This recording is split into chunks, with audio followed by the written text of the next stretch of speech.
How's that? There we go. Welcome in, No Name. How are you today? It's been a day.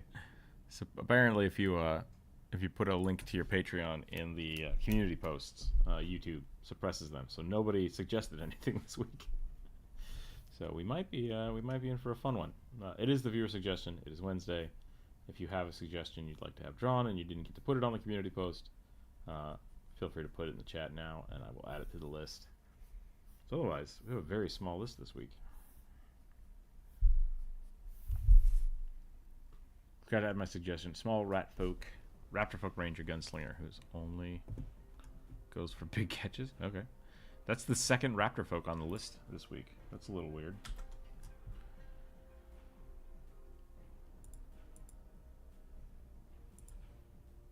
We might just be drawing dinos today. Might just be drawing dinos.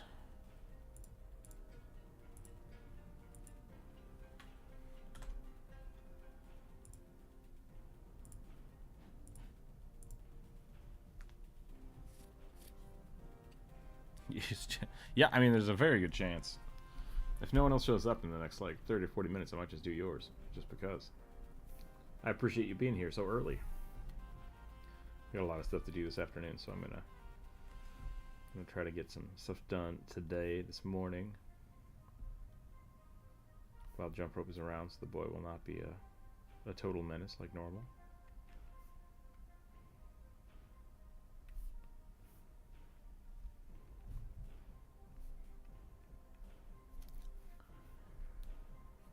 And then she's got some stuff this afternoon that she has to go do, so we'll trade off.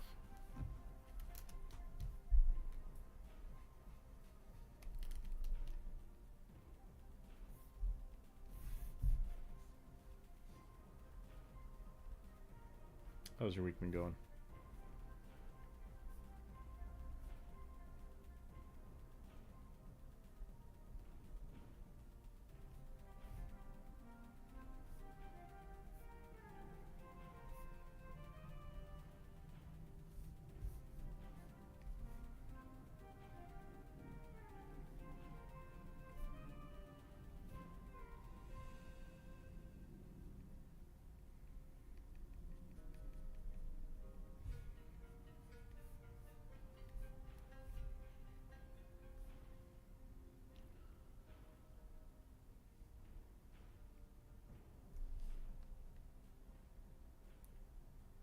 You're guilty of scrolling while... That's fine. That's okay.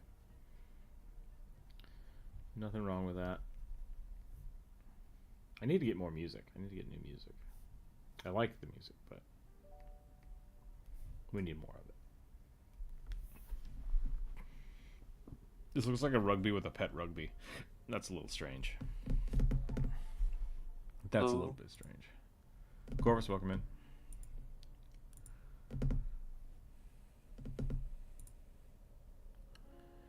Dwayne, Dwayne, Dwayne.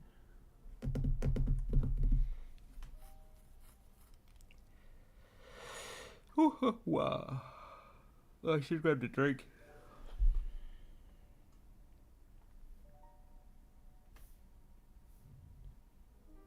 How are you doing today? All right. Got my new fan. Nice. From Amazon.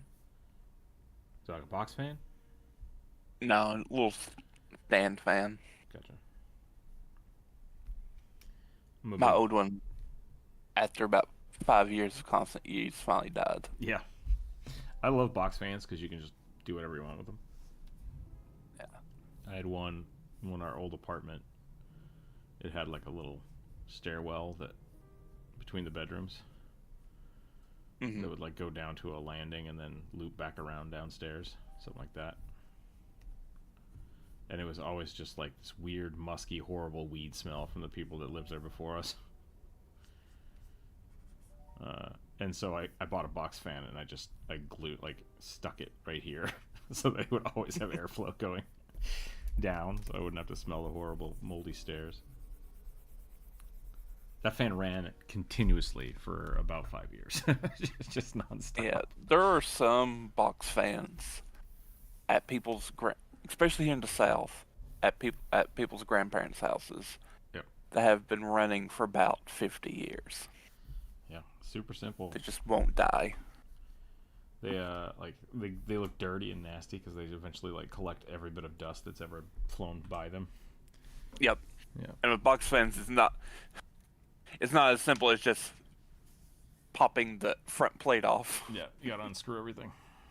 Yep. I think I have 3 or 4 of them now, just floating around. One of them exploded. That was pretty weird. Yeah. The reason I got a standing fan, so where it's like has a base on a little pole, is we tend to use it in wintertime to like push the heat from the wood burning stove throughout the rest of the house. Yep. So I like doing that too. Works pretty good. I will say it's a lot sturdier than the other one I had. Give me 1 second and I'll be back and we're gonna start this. We're gonna kick this pig. 1 second.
Oh man, I'm out of drinks.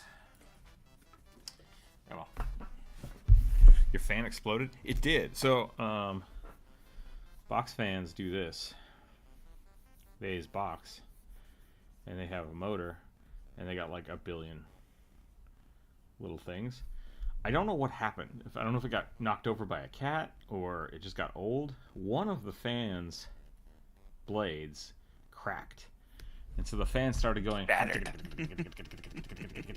because it was just slapping into the plastic. And so I just taped it. I was like, I don't care. I just want it to not click. And that worked for a while. And then one day it just broke, which then hit the plastic, which broke the plastic, which broke another fan. And it's just like, and that was it. I was just like, okay. The whole fan just kind of destroyed itself. I still have it, but it doesn't have a blade. And I'm like, is it worth replacing a $20 fan with like a $10 blade, or just buying a new $20 fan? I would argue buying a $20 fan. Is a better plan or more expensive? I would say it's a better plan. Yeah, I think that's what I did. So I have a broken fan now somewhere that I don't know. Maybe I'll turn it into something someday. But You're not a hoarder, are you? I mean, a little bit. Every time I see like free blank on the side of the road in my neighborhood, it's like, yeah, I'll take that. I'll hold on to it for you. So I have some extra doors and. I have only ever done that twice. I got some DVDs that someone set out, and I got like those folding tables like people use for like to eat dinner on. Like a card table or one of the small ones, or a TV tray. It's just a little small one, like a little like TV dinner table thing. Yeah, it's TV tray. Yeah. I got one that it was on the street, and I picked it up, cleaned it off, and I'm using it now as my laptop stand. Yep, that's perfect. That's a big thing. Like, I think there's a difference between my neighbor around the corner threw out a box of just wrote free on it, and my instinct immediately was stop, see what's in it. There was nothing good in it, so I left. Like that's where I'm not a hoarder. I'm Okay. somewhat particular, but when I see something that is still functional, it's like mmm. So I have like my barbecue. I think my previous neighbors, they just moved and just put their barbecue on the street and wrote free on it and left and never came back. So I took their barbecue. And I've had to replace a lot of pieces in it, but like I don't know. That means I've spent $40 on a barbecue instead of buying a new one. So it works. I got a bunch of bar stools that didn't have tops. Like they were just all like super ratty and gross. And so I took them, and my dad is friends with an upholsterer. Like one of his buddies is an upholsterer. So I traded that guy a bottle of whiskey, and he reupholstered them with like I think it's fake crocodile leather, but it looks like crocodile. Mm-hmm. So I have some really cool bar stools now that I got for essentially free, minus the bottle of whiskey. So that's cool. Maybe one of these days I'll go work for him just because I need the money. Speaking of money, let's start this. Let's get this going. Yeah, send us your money. We'll send Rick your money. I always have to specify that. I don't get any of it out of this. Which, if it didn't cost me more money to pay you taxes, I would. Exactly. We have to pay Corvus in good vibes and gift cards. Yep. Because gift cards, for some reason, aren't tax. Oh God. I hated that about the university. They're like, "Hey, do all this cool shit for us. Here's some gift cards." And it's like, please don't pay me in gift cards. I'd like literally anything else. Just you keep the gift card. Let's just go buy me coffee with it right now. Let's just go buy me a cup of coffee. It's like, I can't do that. I'm like, it's just, oh my God. I hate our education system. All right, moving on. 3, two-legged Nagaji nymph bloodline sorcerer. Yes, it's mine. Nice. Okay. You don't have to make them super nymph-like. It was just You don't want the big old snake titties, is what you're saying. no, no. Too bad. Do you want them snaky? Yeah, I want them to be snake-like, just with 2 legs. I don't like the snake body. Lower half.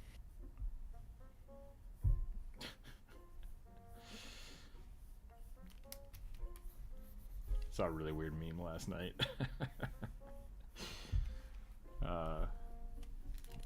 Nope, I'm not gonna talk about it. It was the premise was someone summoned a Yu-Gi-Oh monster that was like Dragon Lady, and then someone was upset that it was more lady than dragon. They're like, not cool. And I'm like, hey, that's the thing I talk about all the time. Of like, how much person is your your anthropomorphic creature? But I think they were talking about fapping it, so. Yep. Yep.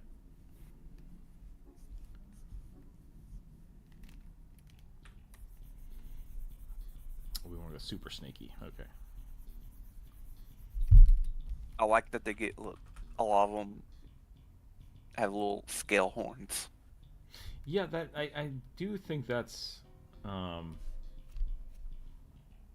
no snakes have horns, right? Like, I think the closest you come is the little nose flicks on some of them.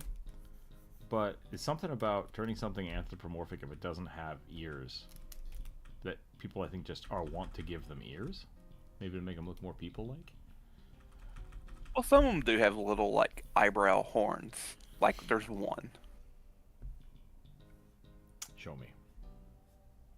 The heron horned viper. It's right there in the name.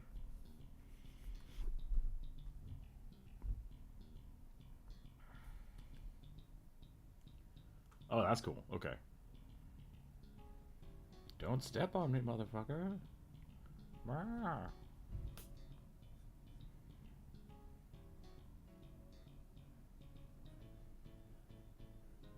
So I saw a post today. It was someone who's reporting on the conclave Okay. and like how stuff went down because it's not super secretive anymore. Sure. Um, The church is not allowed to have and secrets anymore. Like this, totally. yeah, that's good. That's good. Yeah. Um, but apparently the big three factions. You had the basically the moderate centrists who didn't want to change anything, but also are like, whatever. Right. And then you had like the very conservative traditionalists, um, and then you had the more left-leaning liberal faction, which was like Francis's faction, Yeah. and they were the most numerous. His faction were, but they were very fractured because they couldn't agree on anyone to put forward. And I was like, of course, that's what's happened. That literally always happens with anyone of left-leaning Everybody ideology. wants to appear to be the good guy, but no one wants to be in charge. Yeah. Yeah. It's like no one has like, I don't want to say the gumption or the backbone, but like they don't want to seem like the greedy person by putting themselves forward. It's greedy to want power, and therefore it breaks. Like any liberal in like high efficacies of power generally seems corrupt, right? Like it doesn't because you have to want it. I mean, I don't think it's good. Which I think the Conclave movie did a really good job of that. Yeah, I was Of, gonna like, say like that's kind of the entirety of what happened in the Conclave movie. I don't want to be the Pope. I don't want to be the Pope. You pieces of shit. I was supposed to be the Pope. It's like, oh. Yep.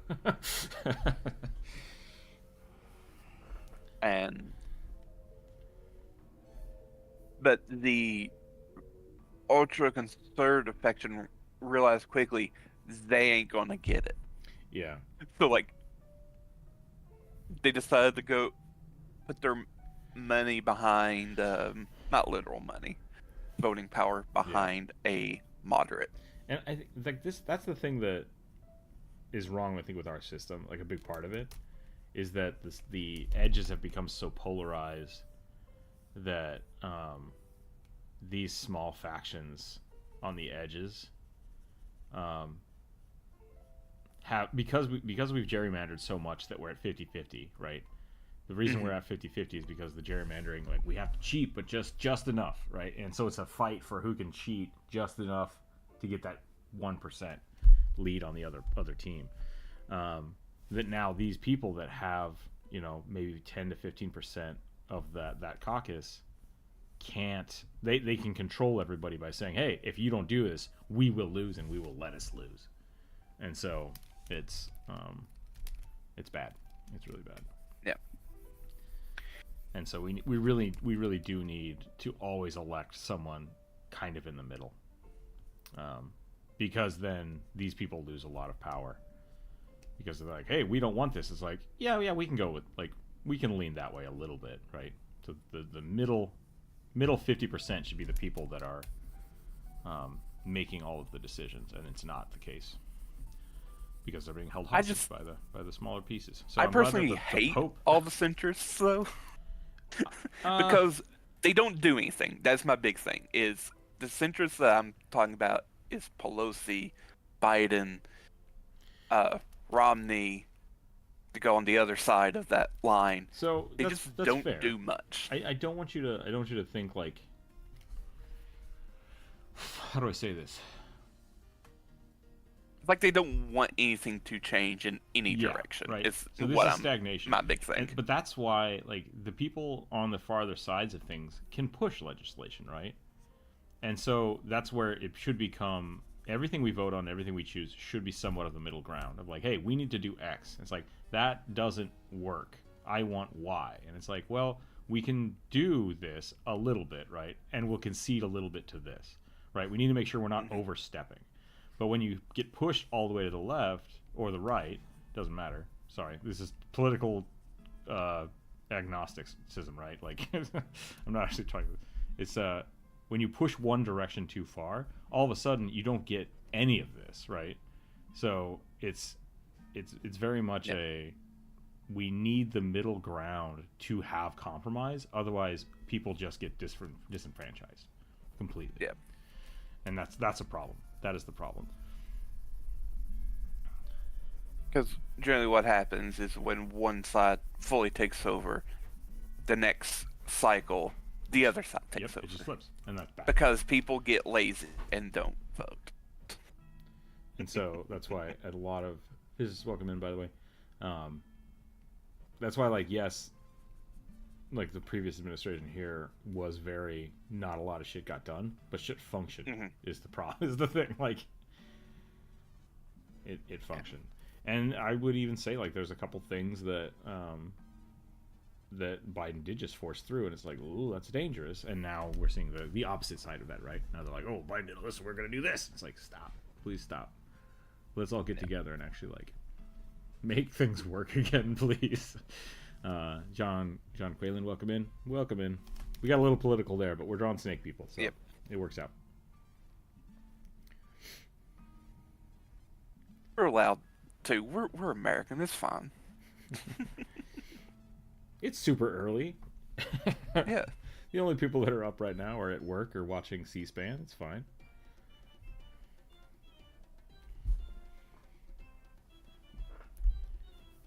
What was this supposed to be? Nymph bloodline. What makes the nymph bloodline? They get primal magic and some, like, enchantment nymphs are spells. essentially like elemental people, right? They're not. Yeah, a lot of times really they're fae. like. They're. Oh, they are fae. Are they fae? Okay. They just decide to give them a separate bloodline from the fae bloodline. Interesting. I guess the fae have like charm magic, right? Or like illusory magic. Do they use the primal, and they're both primal. Let's see here. Let me pull up the stuff that you get. Blink Forever, welcome in. I can't even hear you. Uh-oh. Am I muted? I hope I'm not muted. Can people only hear Corvus? Hello? Can people not hear Rook? Bop, bop, bop. Discord says, or OBS says I'm Legend, welcome in.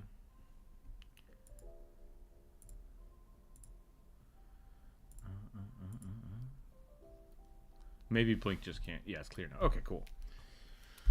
I will be running I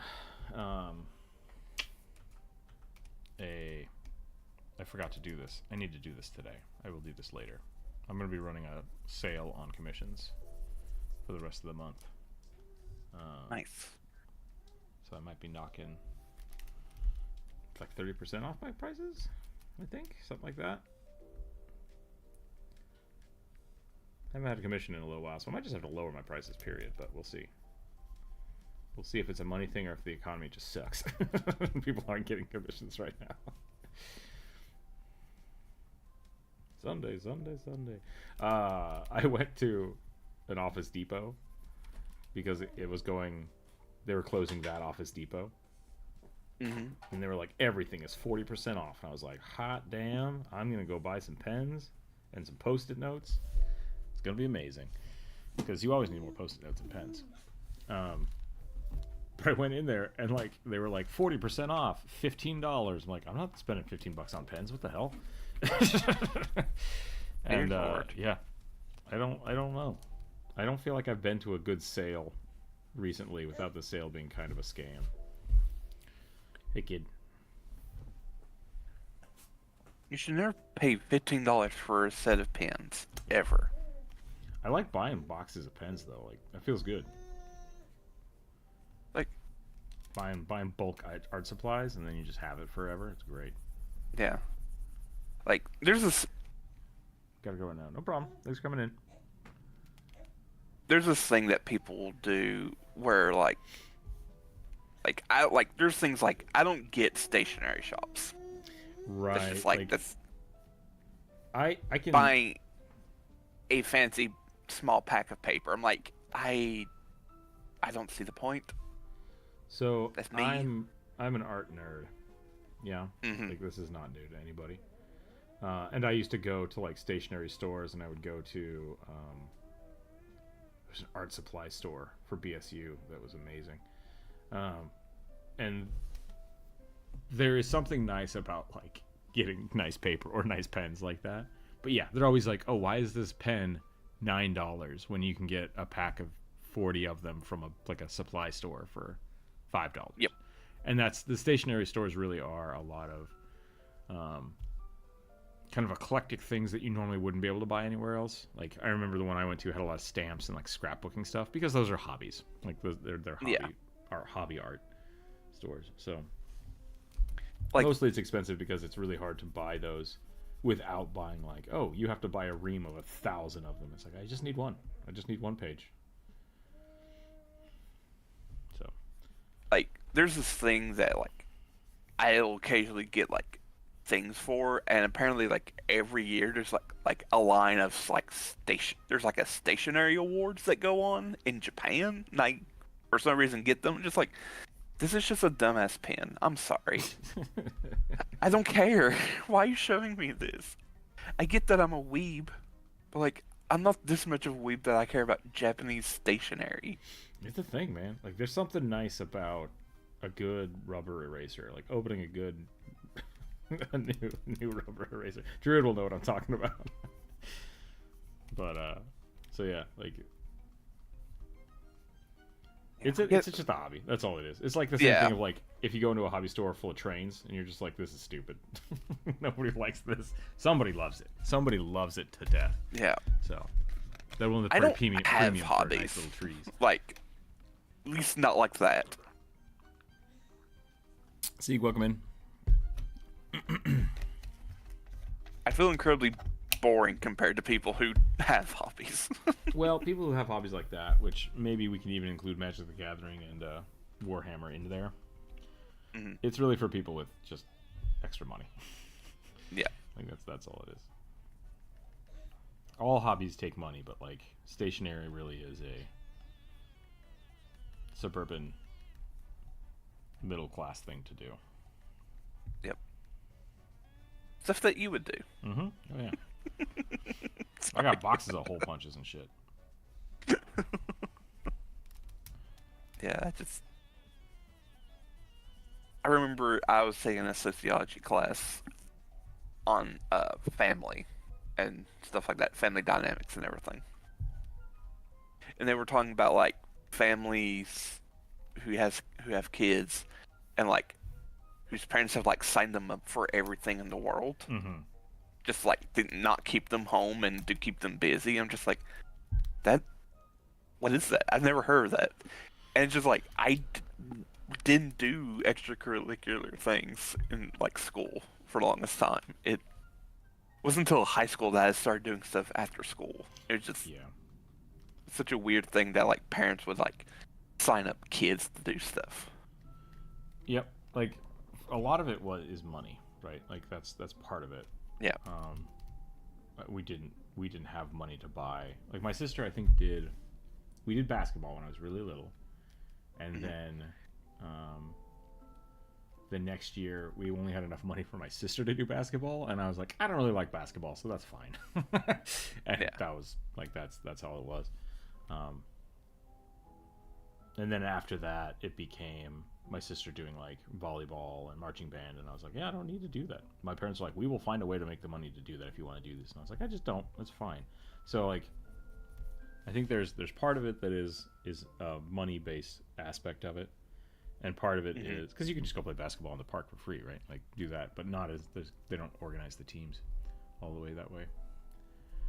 And some of them are just signing up at like the Y and stuff, which that was fun. We had one summer. We didn't have a Y. Yeah, so that's what I'm saying. Like there's community organizations, right? That will also do it. So part of that is that. I don't. I'm here drinking German chocolate chai tea with brown sugar, cinnamon, and boba for 10 minutes. Nice.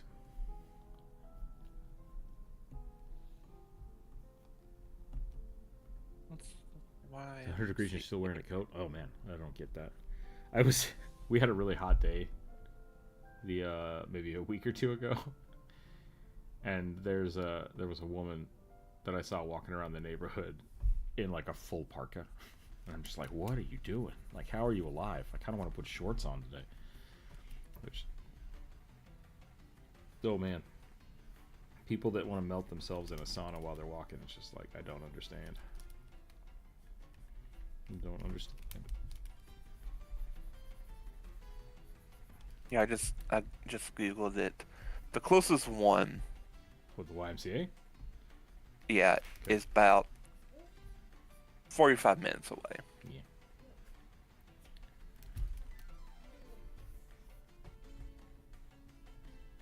It's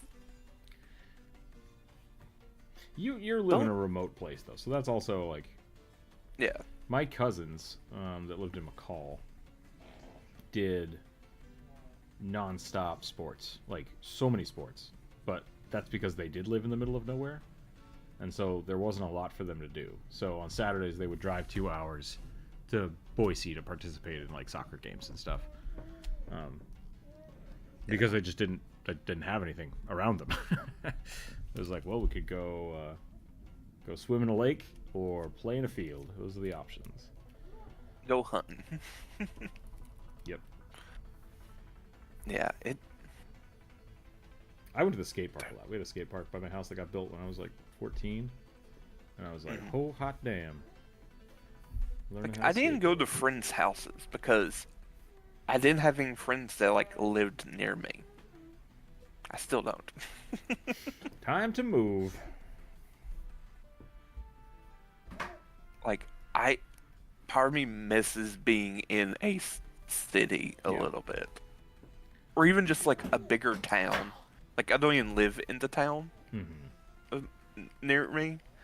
I live like outside of it, and just like, yeah, no, I think I would rather live inside the town and risk getting robbed one night than being bored.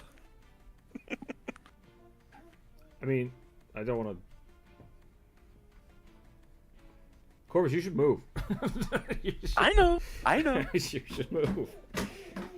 It's a little weird at the moment I know. for me. So But all of your complaints seem to be able to be fixed by you should move. moving, yeah, I know. So, nothing wrong with complaining. You're welcome to complain. I didn't even start out wanting to complain. It just went there. I think this started with, why do people scrapbook? Because they're fucking bored. Why do you need memories? No, it just weirds me out that people spend money on like pens. Yeah.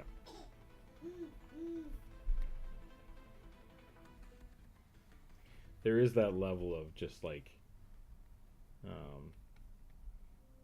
frivolous spending. It's just like, Yep. which I'm a utilitarian by nature. So like, I buy a lot of tools that maybe I don't need, but I use them. Like, that's the point. It's like, Eventually. if something doesn't have like a real function to it, it's like, I don't know why I need this. This can just get thrown away now. Yep. It's sentimental. It's like, yeah, all right. That's a reason to keep something. But Like, I have bought things like that before, like just things that I like it, I'm going to buy it. I have the money for it at the moment. And like, generally those are times when like I am away from like around like my friends and stuff, like I'm visiting friends or something. so your friends are bad influences on you financially. No. I think the other side of it is like, you and I are both like more aligned to gaming culture. So like, to me, like when I see people go out to the movies or just like frivolously spend money on stuff that is kind of ethereal, it's like, man, I could have taken that money and bought a whole ass game that would have gave me like 80 hours of entertainment, and you spend it on 2 hours of entertainment. I don't like that. Yeah. So I like, think the things I've spent more money on have been books and games. Because if I could, I would be buying all sorts of Pathfinder books right now. Right. And I think a lot of people would think that that's stupid, right? Like because they Yeah. don't like that. So I think it's all preferential stuff. Yeah. And that goes back to like the That's Warhammer true. thing, and like that's why hobbies are money. Hobbies are you putting money in places that you feel are worthwhile to you, right? Yeah. And I've had this argument before about like fine art. It's like, why would I pay money for fine art when I can make it myself? It's like because there are artists that do cool shit that I can't do, and it took me a long time to realize that. And now I have a handful of paintings that I really really love that I didn't do, and it's just like, yeah, I'm glad I have those. I'm glad I have them setting up. So I have a painting. It's not even like, I'm pretty sure it's not even a real painting. Probably just a print. oh, that was most framed. arts are prints. Like there's nothing wrong with that. And it's like, it's another thing that I picked up from one of the free on the roadkill sites. I was like, there was like something else I got. I couldn't remember. Yeah, it's a little painting of like a Japanese geisha Nice. painting. Not like a wood block or anything, but just I have painting. a big Print. a big painting of Paris, I think, that I got from a thrift store near the University of Idaho. And the reason I bought it is because somebody bought it and painted over it, and they did a really cool job. Oh. like if it was just a shitty printed painting that like you could get from Walmart that somebody painted on top of, and I think they did a good job, and then they gave it away, and I was like, I kind of want that. It's $3. I'm gonna buy it. So like, yeah, I do think it's just, there's always that what the guy call it, something that gives you the fizz. Just like, I've never heard that. it's oh, maybe I shouldn't even talk about that guy. I think he might have gotten kicked off YouTube for being a weirdo. Oh, Like a gun nut weirdo, not like not like the normal okay. weirdos that get canceled on YouTube. Okay, never mind. I was gonna say, please, careful. There's some childhood YouTubers that some people have found out, like, oh no. Yep. No, I know exactly who you're talking about. It's just like, huh, terrifying. Yep. But no, this guy. I really liked that guy. He was. I mean, I think I can talk about him. Like he was a Forest Service guy. He worked for the Forest Service, and then he started making YouTube videos. And the Forest Service fired him, and then after that, he kind of just like went downhill for conspiracy shit until he's like, the government's coming for you. I'm moving. And it's just like, oh dear. Went a little bit too far.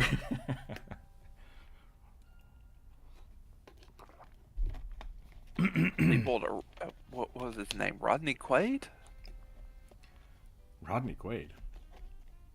That name sounds familiar, but I don't know who you're talking about. Is that his name? The guy I'm talking about? No. Okay. There was this actor. Randy Quaid? No. Was it Randy Quaid? Hey. Elliot's asking, I Yes. didn't suggest this week, your suggestion, only the Patreon. Are they considered separate queues? Yeah. You should suggest something now, because the list only has 4 things on it. The Patreon one will be a live stream like next week or the week after, I think. I think the week after. Like, Randy Quaid. Yeah. Oh, that sounds right. He used to be a pretty popular actor. He did like Lampoon. He's Uncle Eddie, right? Yeah. And he plays in Independence Day as the guy who Yep, that's exactly dies at the end. He went off on the crazy end. He went like, he grew out his beard, which became this big bushy cotton ball thing, and just started spouting craziness on the internet. Right. And I think he's like disappeared now. Yeah. Or arrested. 1 to 2. Just COVID how kind of broke crazy some he people. got. COVID Say broke what? a lot of people that were waiting for an excuse to hide in their bunker. And then they did. And then we haven't seen him for a while. So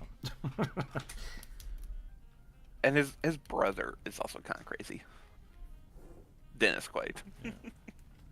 There's the California libertarians are they're the type of people. It's weird.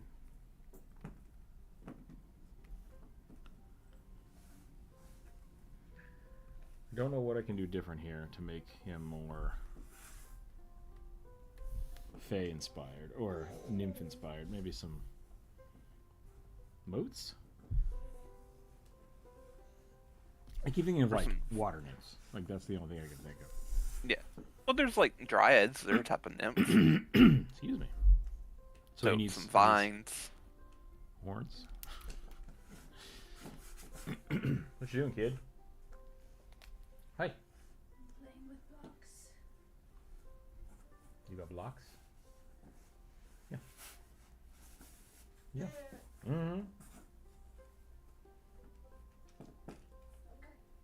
Good. Goblin who guides adventurers through the jungle, faced against mutant inhabitants.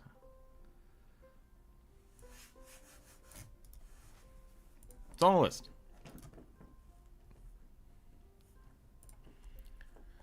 I feel like all the suggestions today could fit in like a Jurassic Park game. I don't know, maybe some like vines growing around them or something like that for the snake. One suppose they do get is Tanglevine. Tanglevine's good.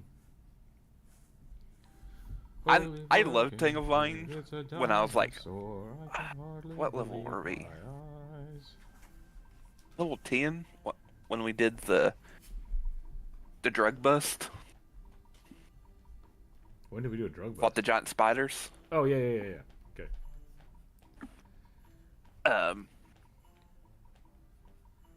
I basically super used because cantrips auto heighten, as they should, and I think I critted on him, and so like he was just permanently like basically glued to the floor. Yeah, with people, vines. It's just like he wasn't going anywhere. The alchemical glue is no joke. Like, yeah, just like I wasn't expecting it to be like that. I don't want to say strong, but just like completely knocked out a mook out of the game. It's funny how like the wording and verbiage on something is like can completely change the power level of it. Where it's just like, oh yeah, you are stuck to this thing until removed by solvent. It's like permanently. It's just like, yep, permanently glued to a thing. It's like, I don't know what to do about this.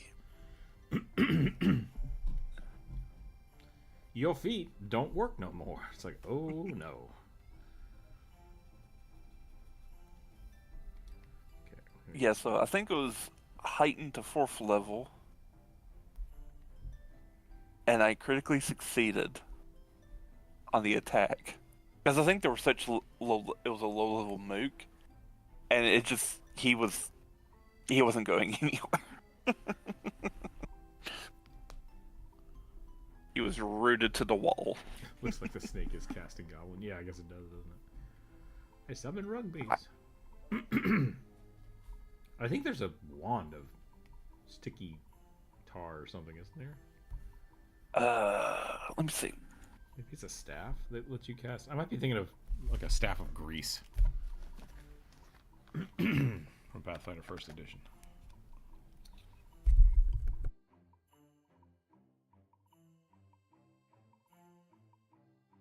Now they got a lot of wands, so.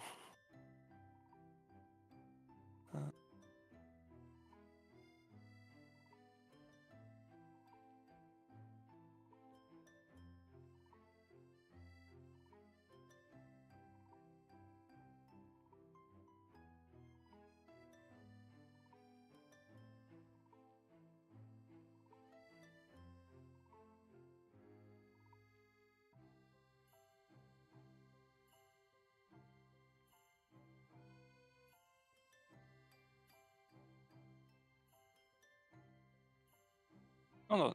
It may have been a 1E. wand. Got really quiet here. I muted myself. I'm sorry. Oh, I was Uh. like, it got like super quiet. I was really concerned. I was like, did something happen? Nope. I just accidentally muted myself.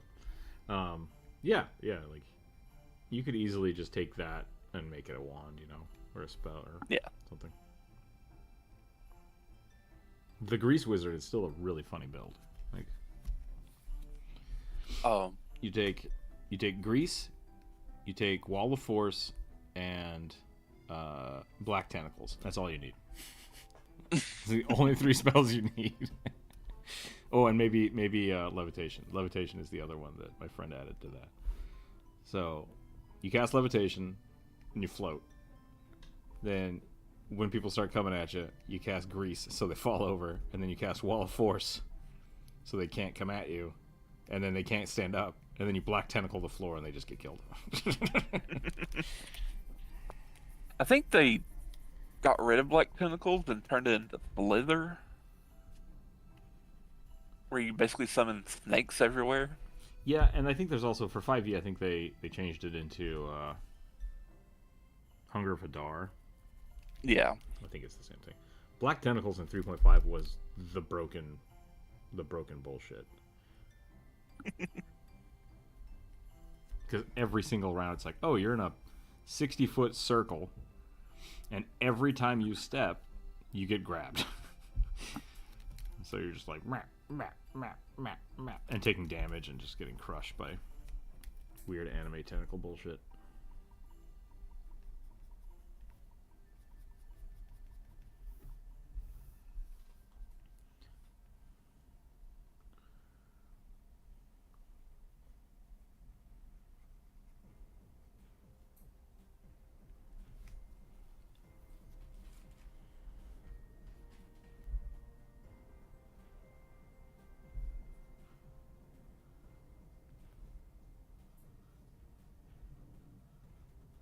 So you said you wanted to do a melee character, and then you wanted to build a Vindicator.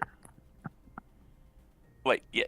Sorry, what was that? You said you wanted to build a melee character, like a champion or something, but then you picked the Vindicator? Isn't that a ranged character? So, no, the Vindicator can be melee as well. Okay. I said, like, it's currently like a coin flip between the champion and the Vindicator. I like both. Can't necessarily do both at the same time. Right. At least not yet. Is the Vindicator an archetype, or is it? Yeah, it's a class archetype, so you have to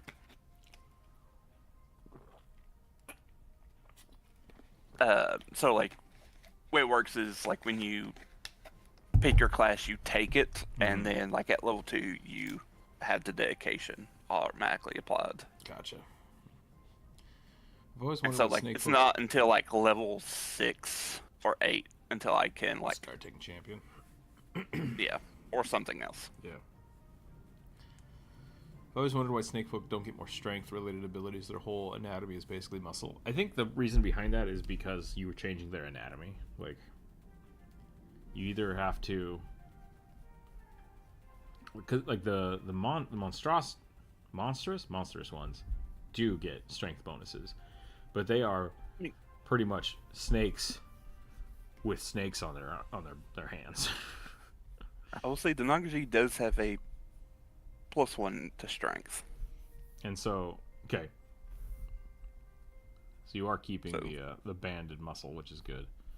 But the monstrous ones are terrifying because they get bite and grapple and constrict and all kinds of crazy stuff. So. Yeah.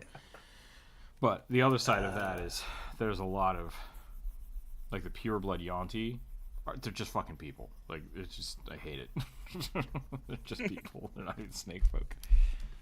So, Vindicator sounds more like a rogue that does holy sneak attack damage. Kind of. I mean, it's a ranger, but yeah. Yeah, so the Vindicator is sort of their attempt to make the Inquisitor from 1E. Yeah. Which was And like then- a cleric rogue or a paladin rogue. Yeah, it was like you had like a cleric domain that you could pick, but only one. Yeah. Raptor folk mage who wields a deck of cards.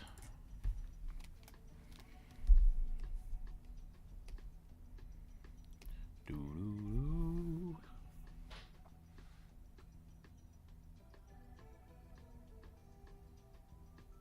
I just heard something fall. I'll be right back.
Bleh. All right.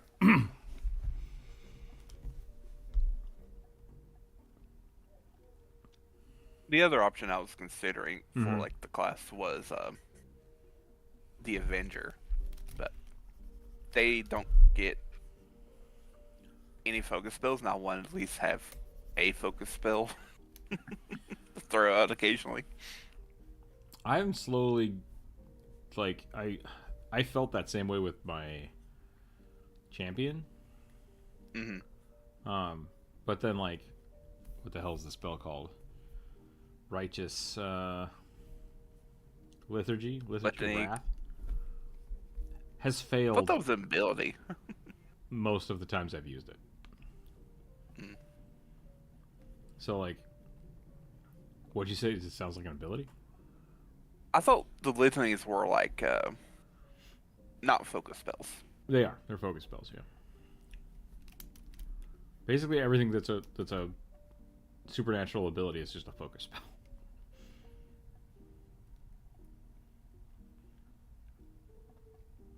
They take focus points. There's that, and then there's also there's some like cantrip ones too. But yeah, I don't know if it's just because they don't scale well, but I feel like they almost never work, and it frustrates me to no end. Yeah. I think maybe one thing is they're pretty. They came out like in the core rulebook and not have been updated since then. So, like referring to Litany against Wrath, and so it may just be lagging behind.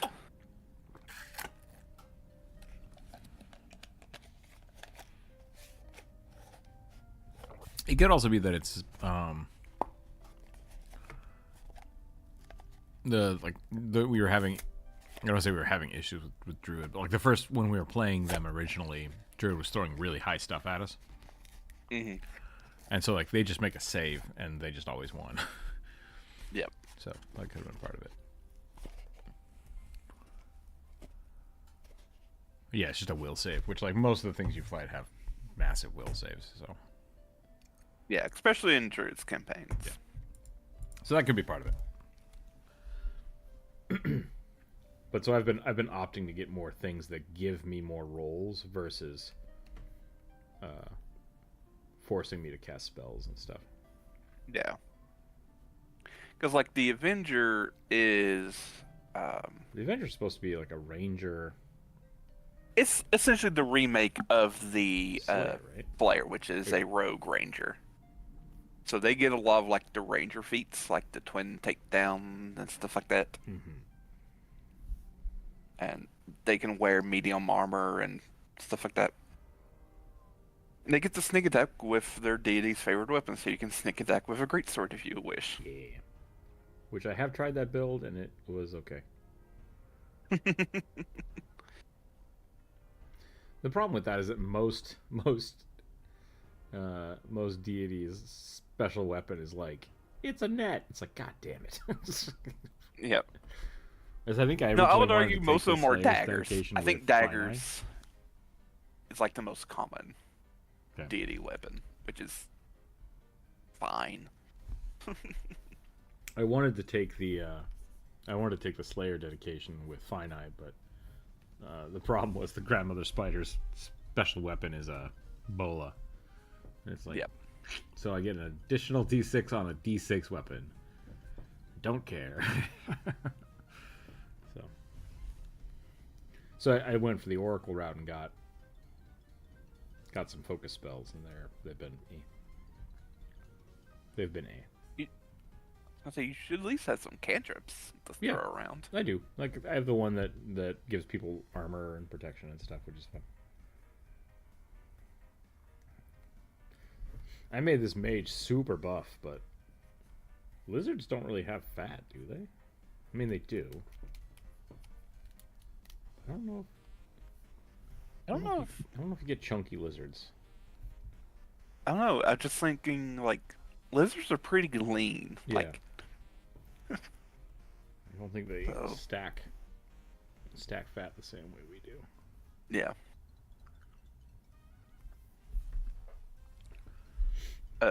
But kind of the unique thing about the Avenger is you can apply the doomed condition to enemies. That's just like a -1, right?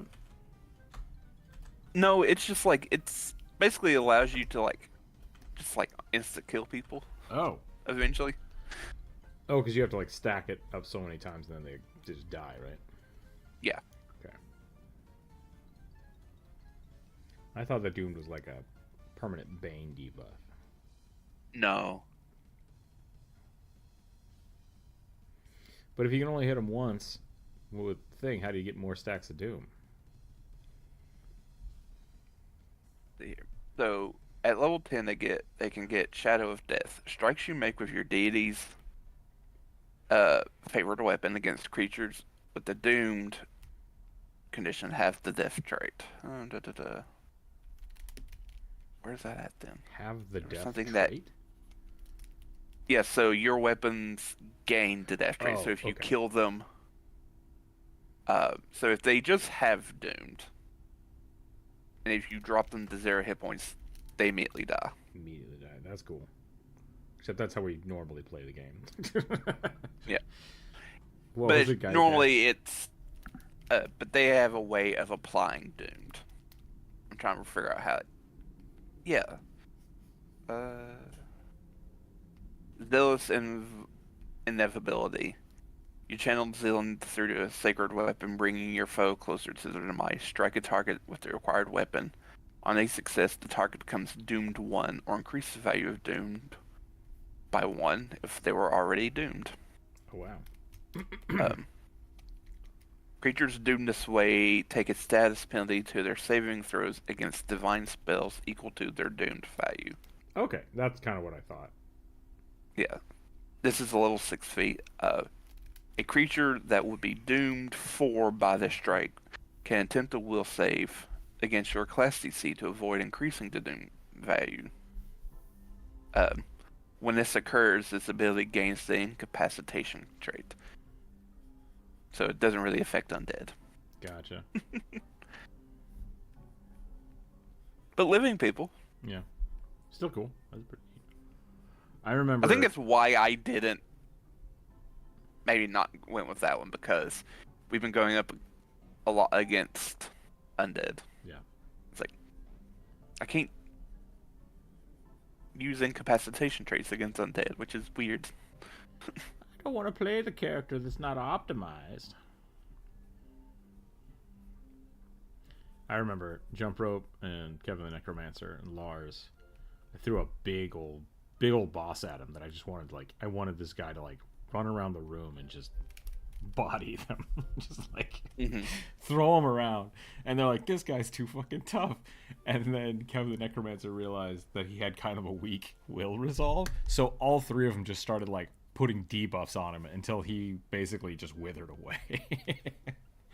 They, like, because it was Pathfinder, they just kept stacking negative levels and negative ability modifiers on him, and I'm like, so he's got 2 strength.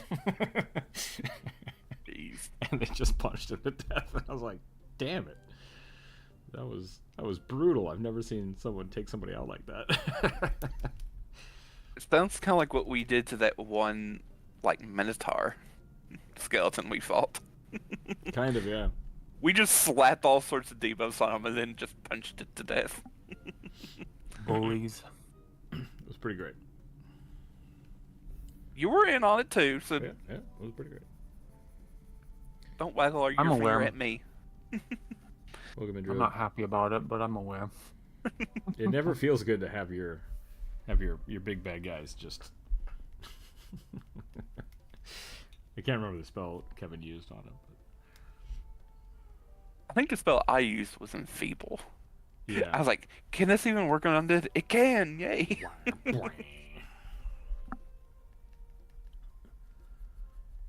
what happens when you have a necromancer and an anti-paladin and a gunslinger / warlock. Just Dear Lord. Was this the evil campaign? yeah, that was the evil campaign. They were fighting a paladin and he got destroyed.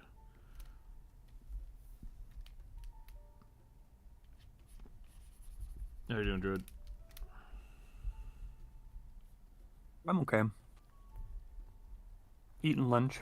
You guys got started early. Yeah. We did say we were going to start early yesterday.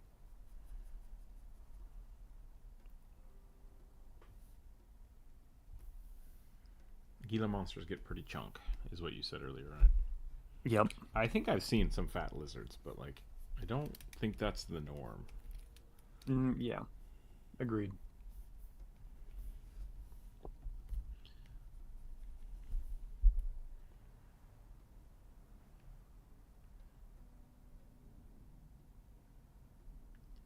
King high, bitches.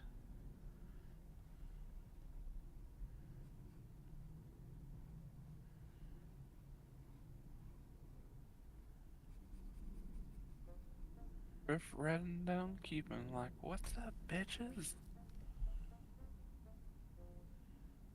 I think biologically the only place on a lizard that actually stores fat is the tail. Oh, really?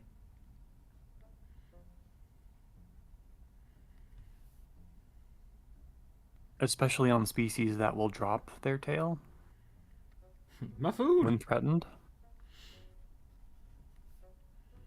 Gotta drop Yeah, stuff like- you can't carry. Like geckos. Does this guy look like a raptor? I don't know if he looks like a raptor. He kind of looks like a lizard folk to me. Yeah. Well, I mean, A little bit like an Argonian. that's not. I need a picture of a raptor. I don't know what raptors look Yep. like. Maybe more beak-like? Yeah, that helps. Okay. A little more of a beak. I saw a GIF picture thing, a meme, sure, of someone saying that, like, the Spinosaurus skeleton looks a lot like a buffalo skeleton.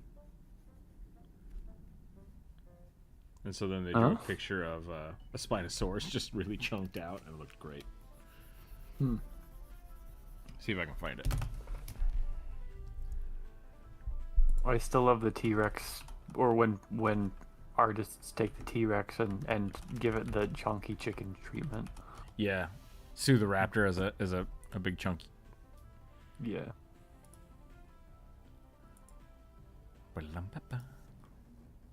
Here you go. I'm posting that in the Discord.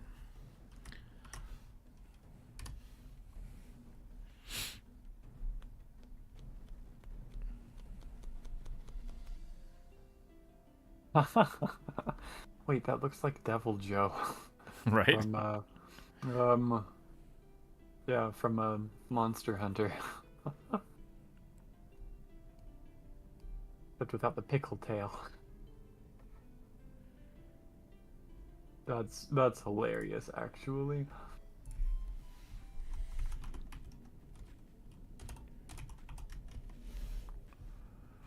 Oh, that's not good.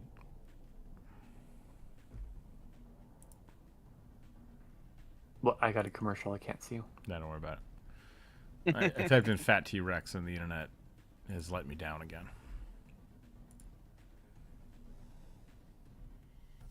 Bunch of dumb AI.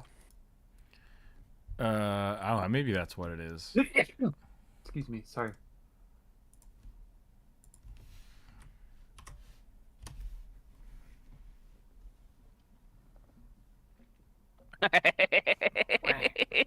I've seen that.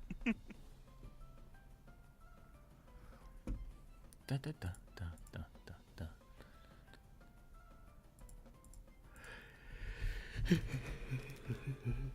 I think maybe the I problem seen- is that I've given him too short of a neck.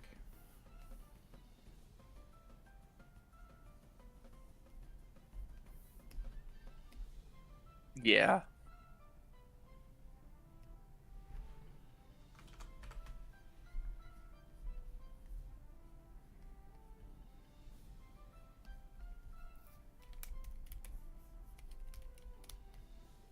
Gotta make him look more like Big Bird.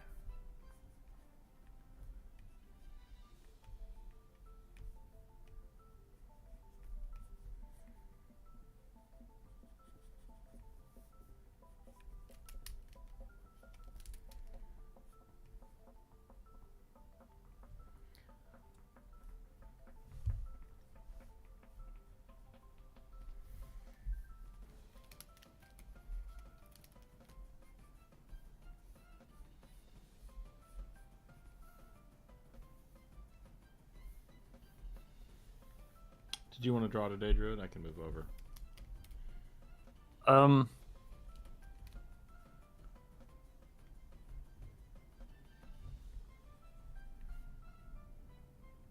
Nah. Okay, that's fine. We don't have too many. I'll Today. draw on my own canvas alongside you, and probably I don't think I'm up for doing the viewer suggestions, so I'll just do my own thing and not take up your space. So I stayed up all last night. Well, not all last night. I Of course stayed up you till did. like 1. I stayed up till like 1. But I was trying to work on my game, Mm-hmm. which I have the thing set up so that like my little characters, my little birdmen, can pick up magical pearls, and they eat them, and then that goes into your inventory, right? It's like, yeah, you have a pearl. You did it. You ate the thing. And the way my game system works, you pick it up, and then when you want to eat it, it destroys this and puts a little list of things in your inventory. And then if you want to drop said item, you destroy this and you make a new pearl. Only I was trying to do that, and it's like, oh, you can't have 2 of the same type of pearl in your inventory, because they're technically the same item. And so then the game gets confused. And it's like, you need to make unique IDs for these. And I'm like, I can do that. So that it like tracks which one is which. Mm-hmm. And I did that, and then it broke. And then I spent 3.5 hours chasing this, like, the index of your pearls and the ID of your pearls. They kept conflicting. And then after doing that until 1 a.m., I went back to ChatGPT and I'm like, what the fuck is happening? I need XYZ to happen and I need to do it this way. They're like, oh, to do that, use an ID system. And I'm like, or an index system. I'm like, that's what I had yesterday. What's going on? And so I completely scrapped it and reverted back to my yesterday build. And it works 99% of the time, except for that one edge case where it's like, I think you have 2 of the same item in your inventory. And I'm like, I do. That's correct. So I'm gonna have to fiddle with that a little more, but I was very frustrated. I'm sorry. I went through a system of bullshit. Bullshit. Bullshit.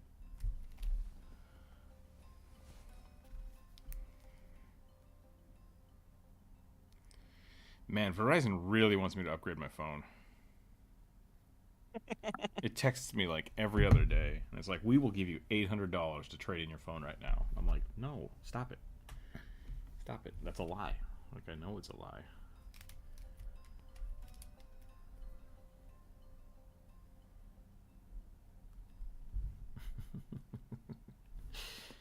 The new S25s are out. What are you on? I don't want to say.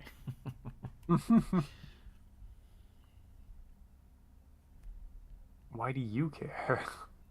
Leave me alone. We want you to buy a new phone. That's the thing that scares me the most about it is it's like we'll give you $800 to buy a new phone. I'm like, why the fuck are the phones $800 to begin with? Holy crap.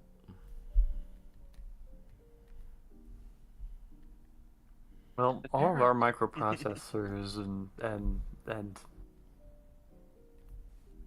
it like that does cost a fair amount to produce. I think the smallest microchip technology currently, let's see, no, I had a conversation with my brother about this. Apparently, the theoretical limit for the smallest microchip technology we can do if we continue with our current model of how things function requires etching with X-ray lasers, and that technology is only like 5 or 6 years old, and I'm not even sure it's commercially available yet. Yep, we are rapidly catching up to the physical limitations of computing, which is why we're looking into quantum computing, because then you're no longer constrained by the physical limitations of copper wiring, essentially, or gold wiring. Yeah, it's bonkers, which is great. Like it's a good thing, but we're catching up. It's also expansive and scary. And and scary. I mean, so it's only scary. Maybe for I'll pull a Randy Quaid and run away. Yeah. So here's the thing: I want people to kind of here's what happened, right? Like, we built a building that was a computer, and then we're like, oh, we can make all these processes smaller until you get down to a personal computer. And then personal computers for 20 years looked exactly the same for the most part. But really, all the pieces inside the computer kept getting smaller and smaller and smaller until you had like, oh, we can make a PS3 Slim because all of the pieces are so much smaller, right? And then we're like, oh, iPad or iPhone. And then those got smaller and smaller and smaller. So really, the problem is we're reaching the physical limitations of how small we can make processor pieces. So the computers can get better and faster and bigger, but they have to physically get bigger again. So and that's why like supercomputers and servers are a huge thing where you're just linking computers together over and over and over again. And so you're going back to taking something this small and putting it back in the building, and it's billions of times more powerful than that original computer, which is super cool. So everything is about the technology isn't so much like we need to build faster processors, which we keep building faster things, but we're now trying to build the race to get the smallest thing possible is slowly coming to an end, and it's going to become the race to quantum computing. back to performance. The only thing that scares me about the rate of our technology is like its social implications. I'm not actually afraid of AI, frustrated by it, but not actually afraid of it. I'm afraid of what people do, and data security. I'm afraid for data security. That's the That is problem all. with quantum computing and AI. That is, Yeah. really, it's less about AI being the problem and more that quantum computing is going to be the problem. Because a lot of our encryption is the government's entities like around the world that are working on quantum computing are doing it because they want to break other countries' encryptions. Yeah. And it's just a code race to see who can figure it out faster. It Because is. if your It's computer literally the can Cold War think again. faster than the other computer can function, then you win, and you just win. It often feels to me like Star Trek is oracular. It's, like Oh, science fiction has always been 100%. actually, yeah. Um, I really Let's hope like. we avoid the eugenics wars. You're Yeah, right. Yeah, hopefully. we don't need clones fighting clones. We don't need. But I mean, something like that will probably happen eventually. Who knows? I really like Blade Runner for that aspect of like technology advances so quickly that we can no longer differentiate people from technology, and it's like, oops, we done did it. I hope I'm gone long before that happens. I don't. I really want new eyeballs. My eyeballs suck. If someone could just build me, grow me an eyeball in a lab, I'd be fine with that. I'm going to end up like Tokusa from Ghost in the Shell, and just like, I don't want any of this stuff. Y'all, Togusa is a privileged little punk. Oh, you didn't have your eyes blown out by explosives? Lucky fucking you. Like, I kind of need my immune system replaced. right? Exactly, that's what I'm saying. Hi, can you grow me a better liver, please? Please correct this. God has failed me, please correct. What can technology do about the fact that all of my tendons are tuned like the highest note on a guitar string? Have you watched the Edge Runner yet? No. No. It's a rough watch. It's a pretty in the Studio Trigger way of telling a story that really yanks at your heartstrings. And Yeah. in a fantastical way. The whole thing stems from him getting the what the hell is it called? The thing that lets you like move faster than visually possible, right? The thing that makes you stop time. But it's a spine replacement. He gets a spine replacement. Oh. And the guy's just like, this is really gonna hurt. And he's like, just do it. It's like, are you fucking kidding me? Just ripping out someone's spine and putting a robotic spine in. It's like, Cyberpunk, you crazy.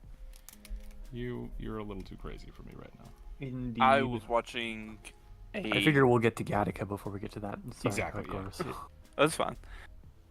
Weirdly enough, I was watching a Naja movie, like in the future, whatever, and one of the dragons, Al Bing, he in previous lives he gets killed because Naja rips out his spine, Okay.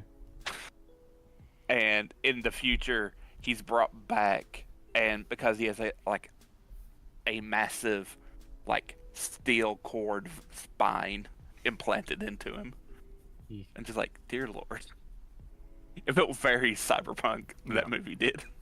That brings up my next question, which is, hey, science, when are we going to be able to create new bodies for us so that the furries can live in the anthro bodies they want, and those of us who so choose can live in dragons? Never. Let me shuffle off this mortal coil and be a satyr with a 4-foot horse dick. I've actually had conversations like this about, not specifically about the horse dick, but It was a joke, and I got silenced. the anti-prosthesis angle in Cyberpunk has always been baffling to me. Yeah. Yeah. So that's kind of what I was getting at, is that essentially there is an argument that why should we spend any time trying to replace the human body when we could just move closer to the singularity, where all of a sudden you can just upload your consciousness and your physical body no longer matters. And Ghost in the Shell. Because you're no longer human. Right. I mean, like, yeah. That would be my philosophical So argument. that's the argument to make. Like, is a lot of people talk about that, and a lot of shows have talked about that, and that's big. That's the biggest thing with Ghost in the Shell. I think that's kind of what they deal with. Is like, there was this point of saying, hey, once we upload your brain to a cyber brain, are you even really a person anymore, or are you just a robot? Like, is your consciousness the important part, or is your physical body the important part? And so they start pushing back and saying, like, hey, no, we need to be as human as possible. And they generally try not to let people have full cybernetic bodies. And then that becomes, like, illegal because people use those for crime and all this other stuff. And I think there was another movie about that. What was that movie? Had Bruce Willis in it, I think. Where, like, everybody slept in a pod and went out into the world in a fake body. I have no idea. That sounds like a lot of sci-fi movies. Yeah. I mean, like, it's Yeah, not yeah. it's not an uncommon trope, and that really is the question. But that's a fair thing to say. Like, will technology advance so fast that we can get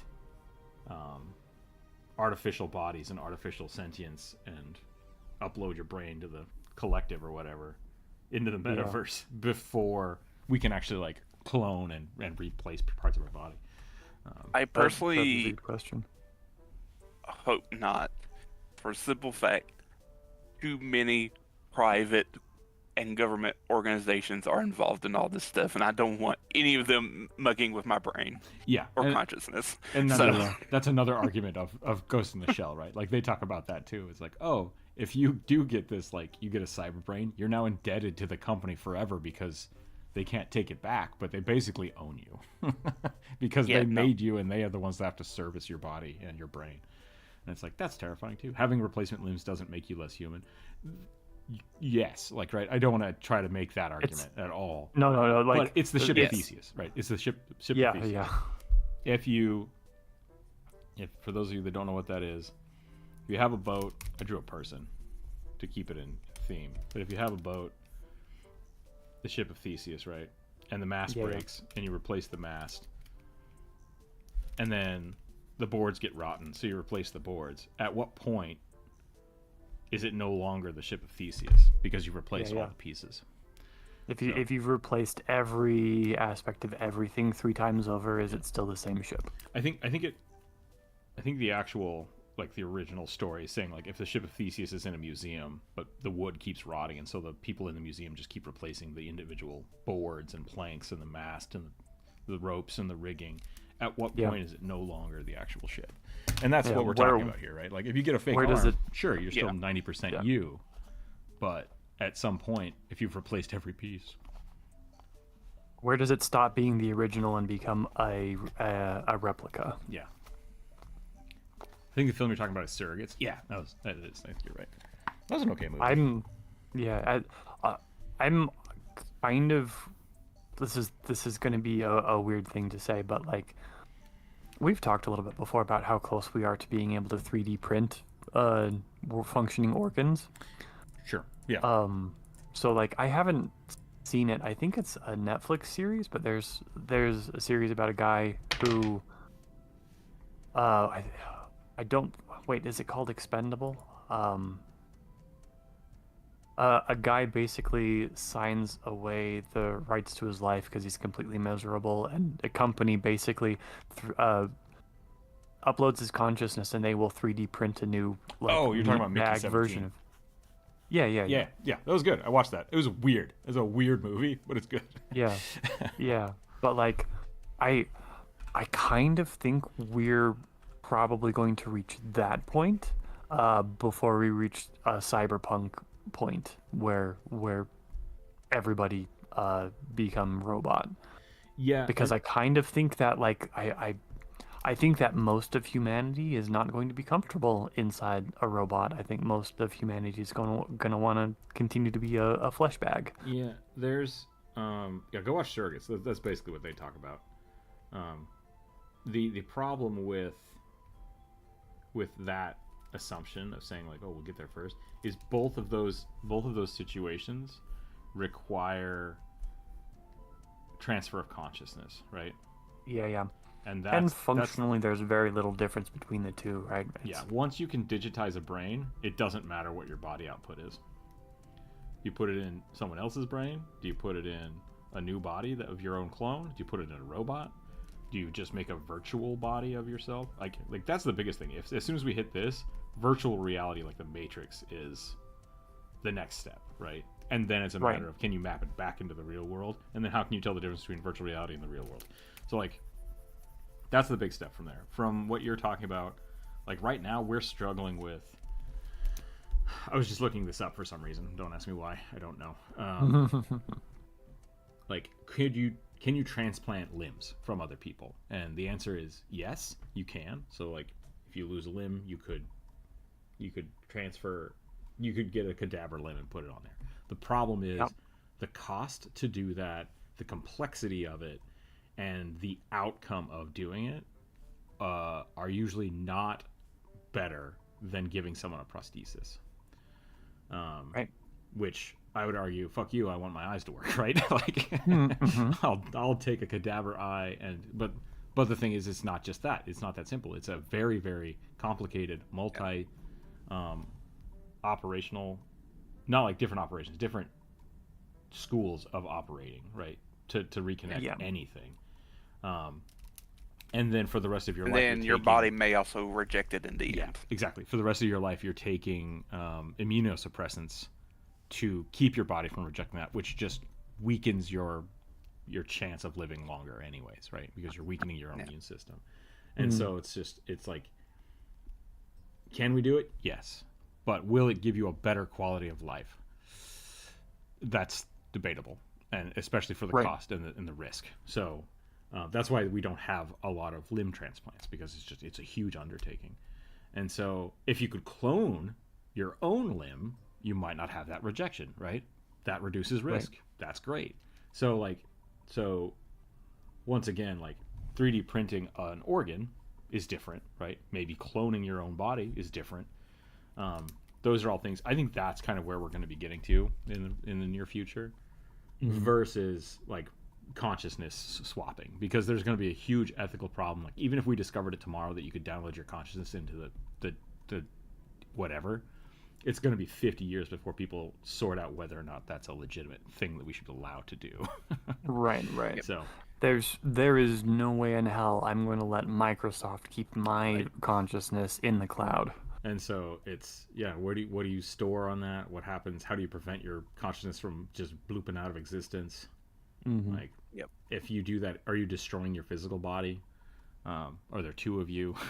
Like, it's a huge thing that sci-fi's been talking about for years, right? Like, it's great. Yeah. There are two. Well, I don't think that's what any of us were saying. Sorry if that sounds like we were shaming people who needed disability aids. That's not what I don't think any of us were saying. Yeah, no. In the context of like what we were saying is like basically sci-fi, futuristic stuff, or near futuristic stuff, not stuff that is going on with people who actually need aids. No. This is not like, when I say less human, I'm specifically talking about not dehumanizing somebody, but like core consciousness, right? It's like the jellyfish. If a jellyfish gets cut in half, which one was the original jellyfish? Like the core essence of that. They don't become less jellyfish. You just now have two of the same? Question mark? It's a complete like ethical quandary, right? It's not. Yeah. It's not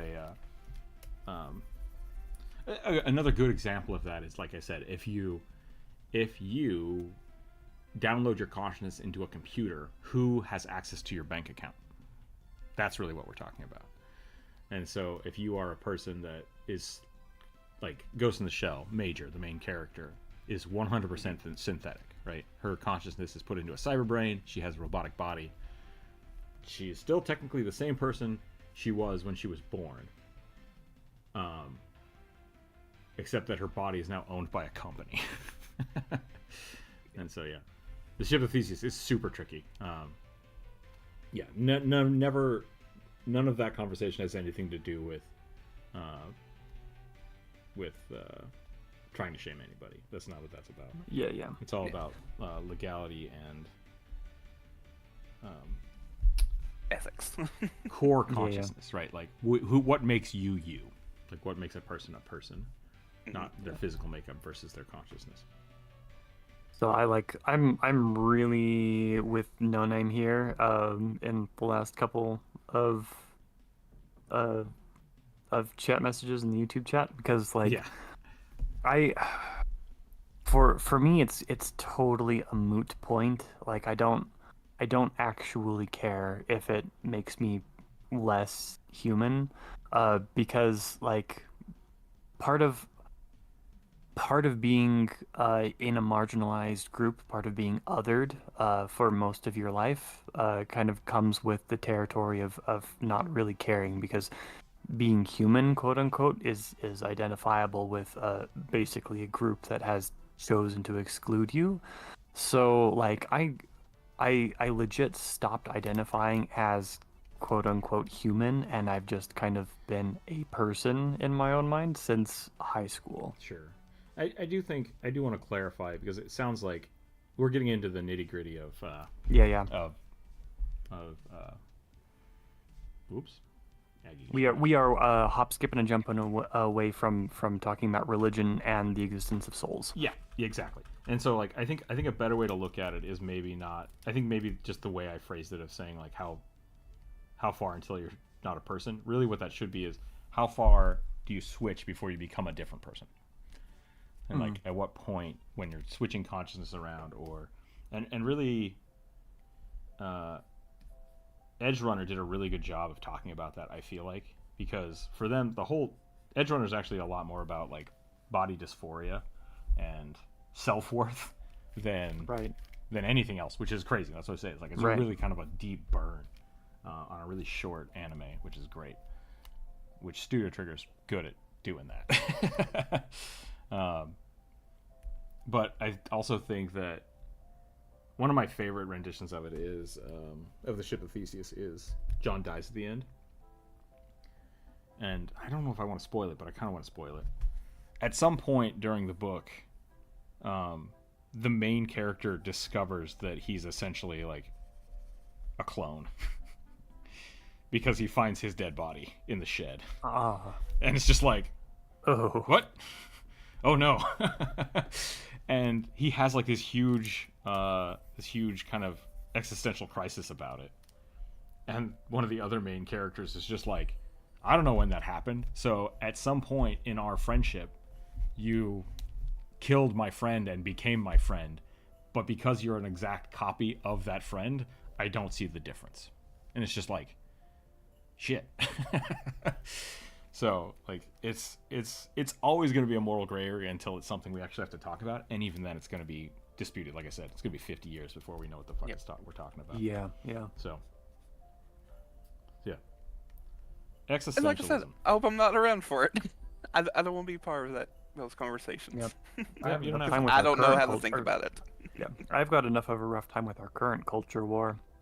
Yeah, right. Speaking about disabilities with my cousins is having a special needs Olympics today. Nice. I think competing, yeah. Nice. I hope they do well. Best of luck to them. Wish them luck. I'm drawing a big, burly, apocalyptic biker barbarian with pointy ears and black eyes. So. What are you drawing, Lord? What are you drawing, Druid? At the moment, nothing. I'm still looking at fat dinosaurs because they're cute.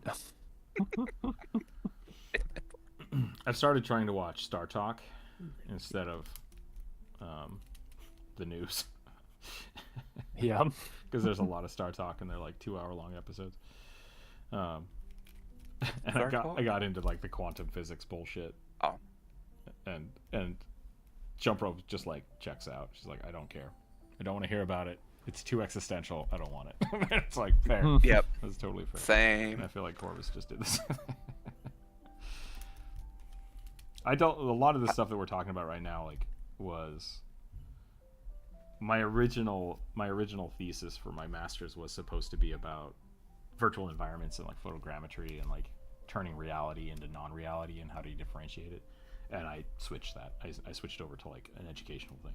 So I talked about this kind of shit all the time, and I kind of love it. I kind of love it, but also at the same time, it's people don't want to think about it. One of my classmates was the same way. He's just like, it's like, nope. Turn me into a computer and throw the rest of me in a fire. I don't care. It's like, okay, as long as you have a plan. As long as you have a plan. Just don't let Apple or John Deere be the ones who own the rights to the mechanical processes. There was a Black Mirror parody short I saw. I assume it's a whole video, but they're essentially like the guy wakes up and they're like, "Congratulations, your consciousness has been stored on the server." And he's like, "Oh, great! I want to go do something." And they're like, "We didn't fulfill our Kickstarter." Our Kickstarter goals, so this is it. It's just this tiny square room. He's like, what do you mean this is it? It's like, we didn't get the virtual reality part built before everything went to crap. And they're like, put me back. And it's like, you can't, you died 75 years ago. It's like, what? It's like, we just now got everything running. And it's just like, so he's just trapped in a box for eternity. It's like, delete me or something. It's like, we didn't figure out how to do that, and ethically we're not allowed to. And it's like, no. So yeah, like, yeah, no. but ethically you're allowed to put them in solitary confinement for eternity? That's what they paid for. That's what they signed up for. Yep, nope. Not for me. Not for Corvus, yeah. I mean, I could handle that, but I don't know about most people couldn't. What's the saying? The Doctor Who saying? The only thing left at the end of the world is gods and immortals. The end of the universe.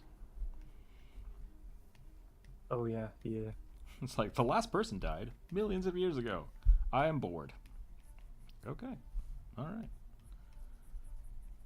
Universe is... I'm sitting here watching the stars go out.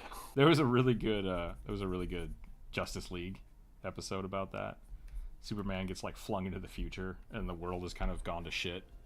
And the only person that's left is Vandal Savage. Vandal Savage, yeah, and he's just like, oh my god, a person. And Superman's you have like, to go what back the hell? and We're enemies. stop He's me. like, no. Hell. We stopped being enemies like 2,000 years ago. Check it out. I've rebuilt New York by hand. It's like, yeah. Poor Vandal Savage. Yeah. I would hate to be him. Immortality is a curse. Yep. Let me die. We got real existential today. Sorry, everybody. Mm-hmm. I blame Corvus because we started talking about religion too early. It's okay. It was only everybody just go look at sort chubby of dinosaurs. related. It was about how the Pope was possibly elected. Which is more politics than religion. So, Sci-fi. This is supposed to be a big burly biker dude. I want to give him like a biker jacket, but I don't know how to give him a biker jacket with a huge orc neck. I'm gonna hesitantly type in orc biker. Yeah. Prepare for nipple rings and weird bondage. And other unmentionable piercings. Really, I should just look at Hellboy too. Yeah. Because he's got a trench coat, not a biker coat. But the collar is going to do something similar.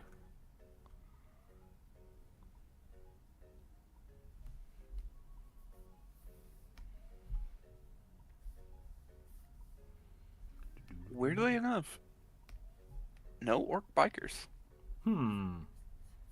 Maybe if Other I than search off. 40k stuff.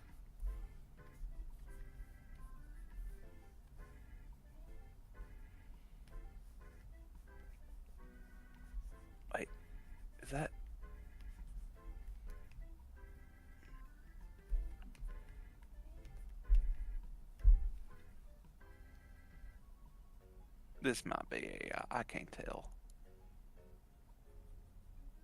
Legitimately, wait.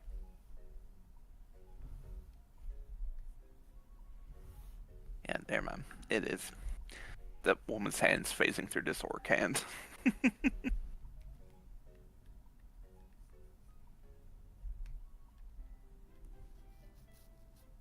Damn you, ugly AI art.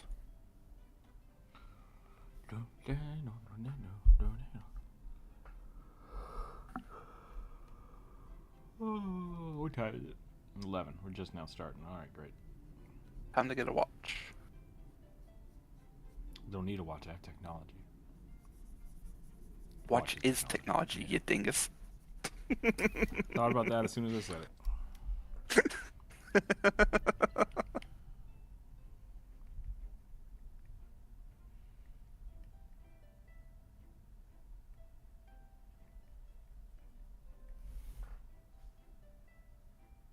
You expect me to come have a nice comeback now, did you?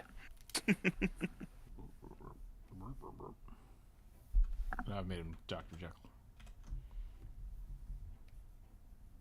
He looks very gaunt, Yeah. despite being burly. I wanted to give him big old shoulder pads, like, but I made his neck way too long. Yeah. So I need to do something like that.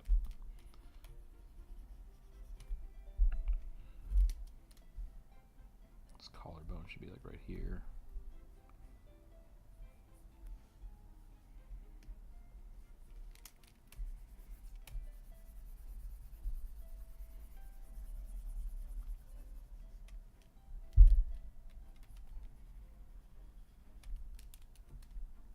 I'm not sure if I like this Hellblade Druid with skinny robot arms.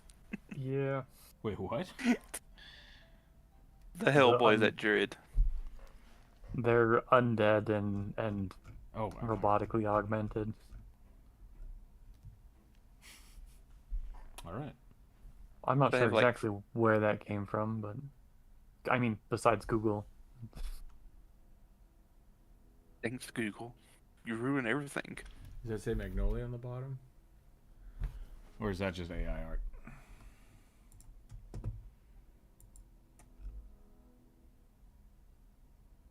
It does not No. say Magnola.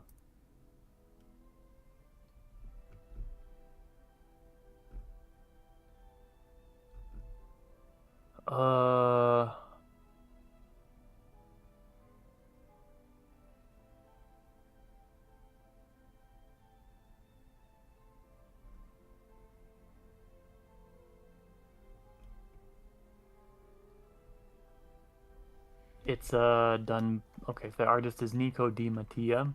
So I think that's Mattia.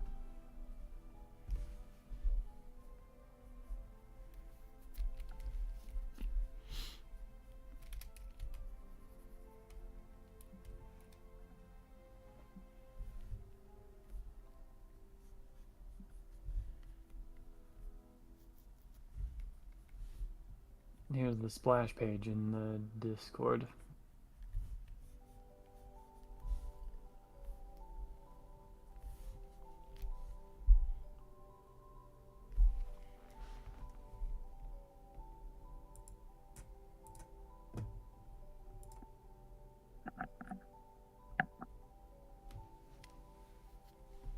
Time is an illusion. So are pants.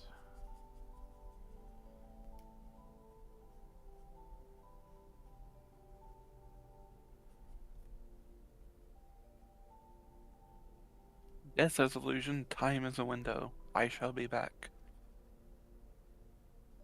Who's that? Is that the same guy? Vigo from Ghostbusters. Oh, okay.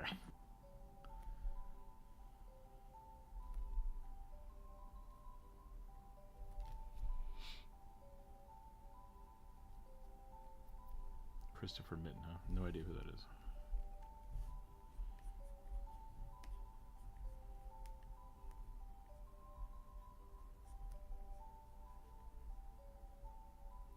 I'll be right back.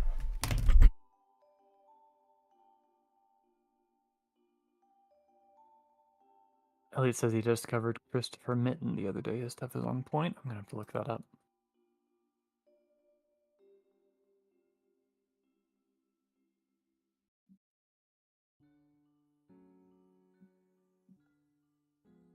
Ooh, interesting.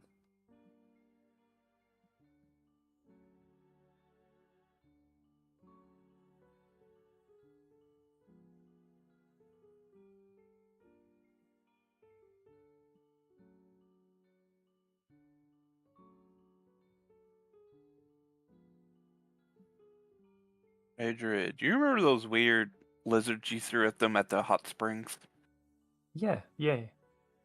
So in one of the adventure paths they recently published, um, they added a weapon and armor made out of them that has some special qualities. Nice. I like that does not surprise me. Have it like the moment I looked at them, I was like, okay, so this is like these creatures were made for Monster Hunter style weapon crafting. Zetogeki is what they're called in 2nd edition Pathfinder for chat.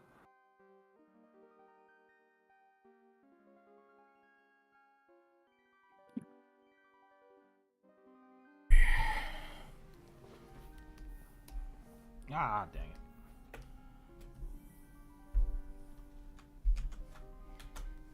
Yes, you paid the platypus. Yeah, Elliot, I like this.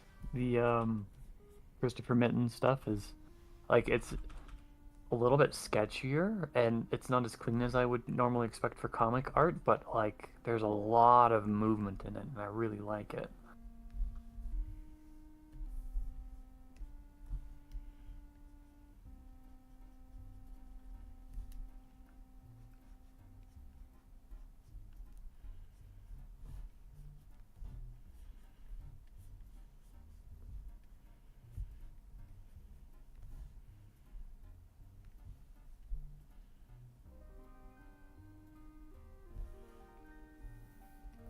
Eat server for 3 hours.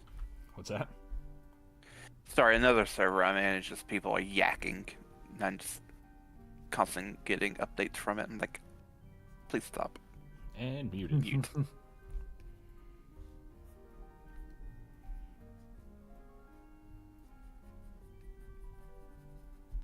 Just hear that Skype is officially dead. Yes. I thought it was already dead. Yeah, same. I'm surprised it took this long.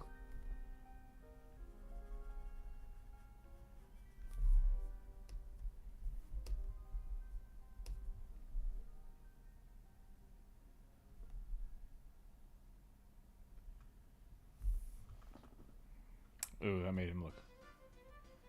Oh, I think I might know this guy.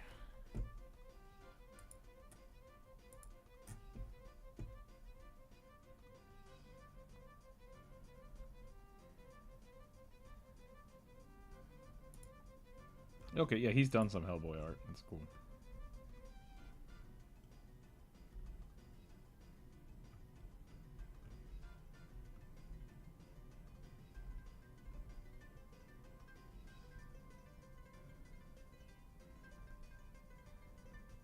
Or is this all just his?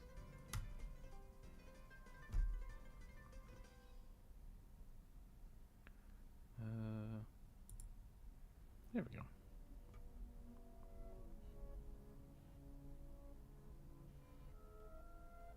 Yeah, I've actually read some of this guy's stuff.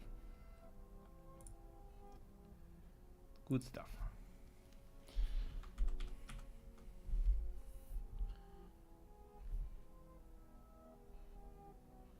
He clearly knows stuff about shapes that I have not yet learned.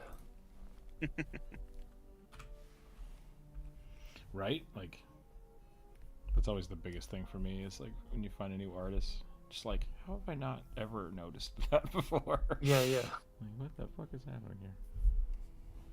See what you've done there? It makes so much sense. Am I just an idiot? There was a guy. Oh man, what is his name? Starts with a G. Who just like busts out stuff on whiteboards.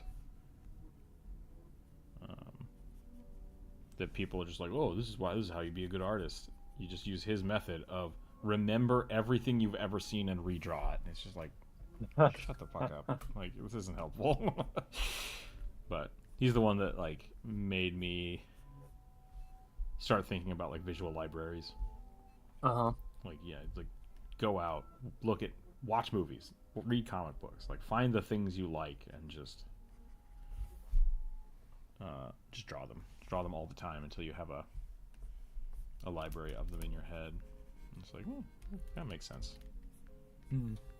It's okay to copy things when you're doing that because you're just trying to learn from them. And master studies, right? Like that's what master studies are for. Yeah.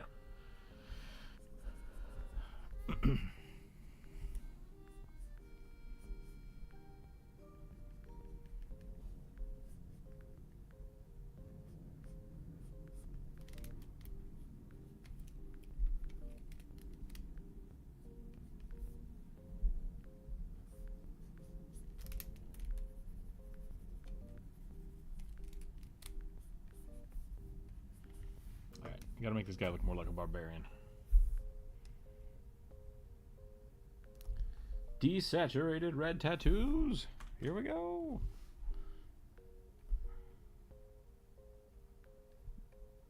I haven't really looked at comics for master study stuff a lot. I kind of think maybe I need to, just because Oh yeah. thinking in such like black and white shapes and hard edges, I think like I don't know. I currently am at the point where I think that might be what I need.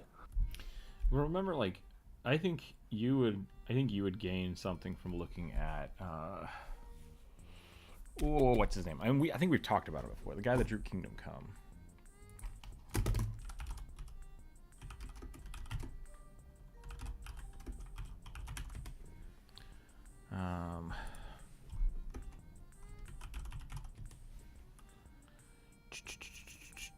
Alex Ross. Like Alex Ross does some amazing work. Mm. I would say he's like, if I took your style and kept going, it would go there. I kept pushing Right. it. Right.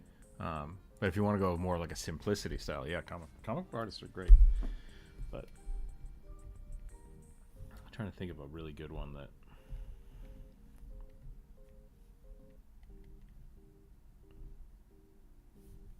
It's kind of funny because like Mike Magnolia, the guy that originally drew Hellboy, Oh boy. some of his art sucks. Yeah, yeah. But that's also why it's really good. Like it's so simple and so sketchy and just so loose that Yeah, yeah. It's really beautiful. representational, right? Like, Yeah. It's it's not really naturalistic or realistic. And Ben Templesmith is another one that I really love. He does some like really grungy, just sketchy, sloppy Photoshop sketches for the whole comic book, and then he slaps like texture and color on after the fact. And so he's got a really cool, loose style that I really love. I have a real hard time drawing stuff and letting my lines be like wiggly, you know. Yep. And he's got an effortless look to it. But it's intentional because like I've seen his process sketches. Like his sketches are real clean, real nice, and then he purposefully makes them sloppy. And I wish I could do that. That's the thing I wish I could do, is just be sloppy in a way that looks elegant instead of just being sloppy. Yeah.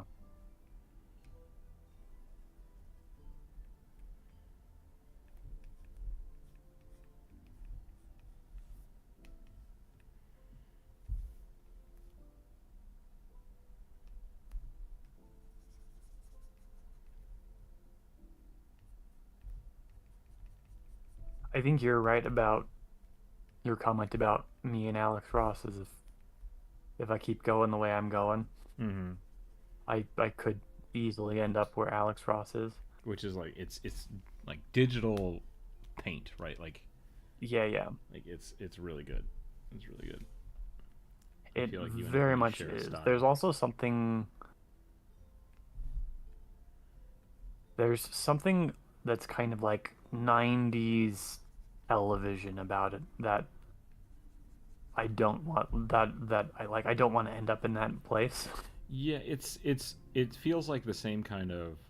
It feels almost sculptural to me. Like everything he Mm-hmm. draws feels like it's a statuesque piece, um, which was very 90s, right? Like kind Yeah, of yeah. 90s push stuff back more towards Art Deco and art.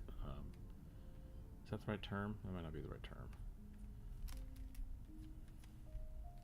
Americana. Yeah.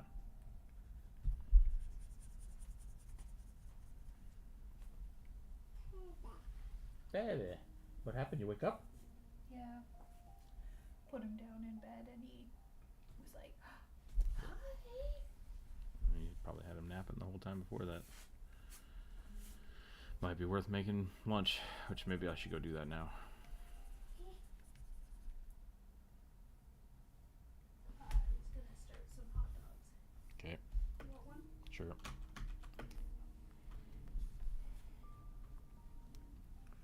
Doop it. Oop, I closed the YouTube chat. I'm so sorry, everybody.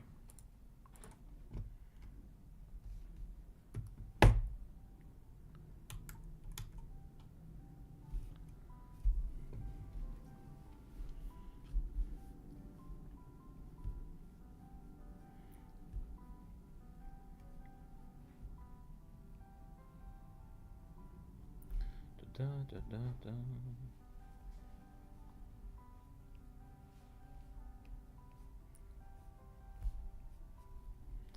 Ba, ba, ba. We were talking about was it the Vindicator earlier? Is that what they're calling it? Mm-hmm. Chorus might still be here. I don't know. Can you not hear me? No, I hadn't heard anything for a little while. Oh, I know. I just haven't been talking. Oh, okay. So was the Vindicator the thing you were talking about? Is that correct? Yeah. Okay. So with that, we were talking yesterday. So this is off camera. We were talking about this stuff. With characters being kind of skill monkey or Pathfinder is a better way of talking about it. Like they have the exploration mode. Is that right? Yeah. Mhm. And then you have combat. So is the Vindicator supposed to be more of an exploration character or a combat character? Definitely probably more. Because they're also part ranger, they still have all the rangers, like, kit Mm-hmm. at their disposal, but they definitely feel more like a combat character. Okay. But, like, because they're ranger, they still have access to all, like, the ranger feats and everything like that and skills. Do you think that the exploration mode is supposed to be so separated from the combat characters? Or do you think that's why they give you like general feats? Like should general feats really be the explorative feats and then your class features shouldn't be? I don't. I think it's just we ignore. Because a lot of the exploration stuff just comes in, it's just actions to use while in exploration mode, which is generally, from my looking at the adventure path I have, Mm-hmm. is a separate, different type of map. It's a hex grid instead of squares. Interesting. I never thought about it that way. And so, like, during that, like, going from one square to another is like, 30 feet or I something? guess equivalent of like an hour Oh. or something like that, or So it's supposed to be like world map, like overview world map kind of. yeah. And like during that time, so like if you, because a lot of them are just skill feats that you get, because not many, there's not a lot of classes that do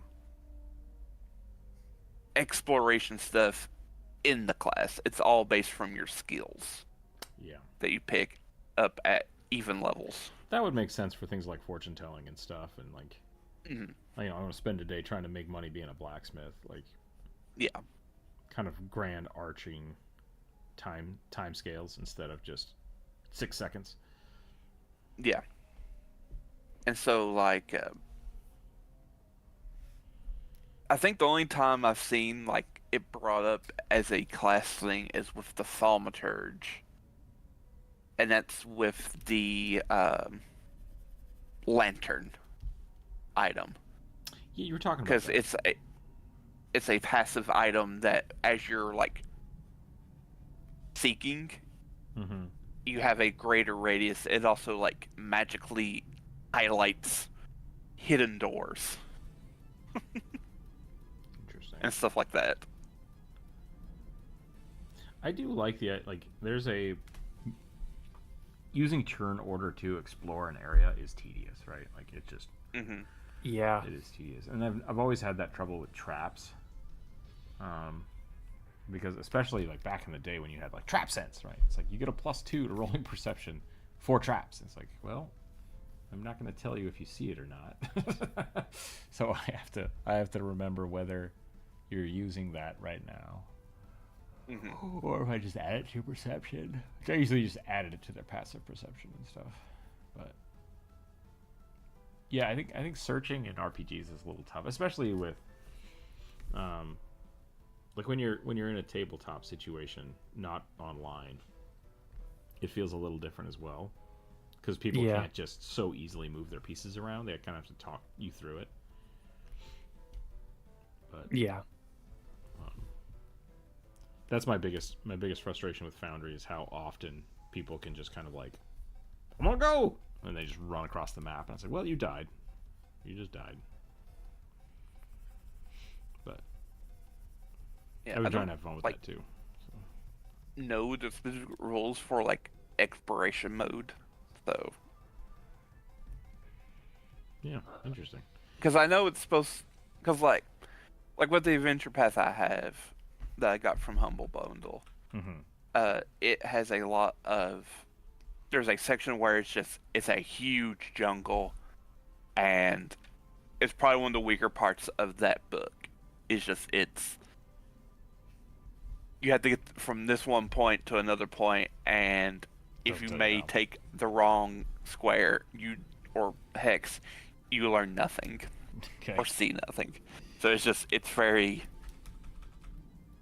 just open, not open like as an open field, but it's just like it's a lot of nothing. Yeah, there's a handful of spots like that in Rise of the Rune Lords, when it's just like, you need to go to this town. How you get there is kind of up to your discretion. It's like, oh goodness, okay. Yep. Like, you're on a road, have fun. Can you set up Foundry to only show objects if the character's passive perception is in the threshold? I don't know. I've never done it that way. That would be kind of cool if you could. I always just hide things and then turn them on when I want people to see them. I could look into that though. That would be interesting if people like, does everybody see this? What's happening here? Yeah, the seek action in 2E is like it's pretty general. Like we don't do it exactly the way the rules say, but it also like what you just described, Rook, like taking the bonuses and just adding it to the passive perception, that seems like a really good way to do it to me, because the rules as written are the GM is supposed to basically keep track of all of that while excuse me, while players are running around. There's also because the GM is supposed to make a secret perception check for all of the players and then let you know what you see. Yeah, I have noticed that too. That's what I was going to bring up, is that there's Pathfinder has a lot more of the GM is supposed to be tracking your perception.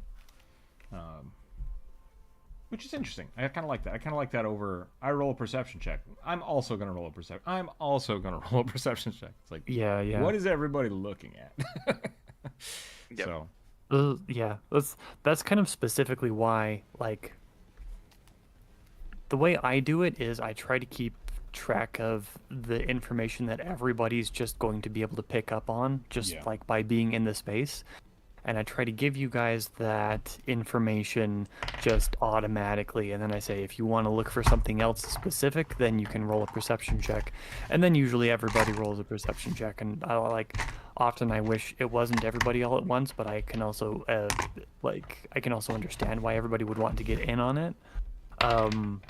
So I kind of hand wave it and don't care too much. I also I usually try to ask you guys if there is something specific you are looking for, and then give information based on that.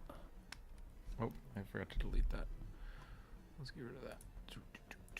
That is literally just how I like to run it, and that's how I ran 1E as well. So Yeah, my biggest complaint with like running groups through things where they have to look at stuff is you need to describe everything in the room, which requires the players to then remember everything you said and then take turns looking at those different things. And that can be really, like, things get forgotten, things get skipped. it's time consuming. You as the GM usually have to say everything 4 or 5 times. Yep. A small raptor folk gunslinger ranger who only gets big catches. Only goes for big catches. Okay. So I assume this is like a big game hunter raptor folk, but tiny. So it's gonna look like a kobold.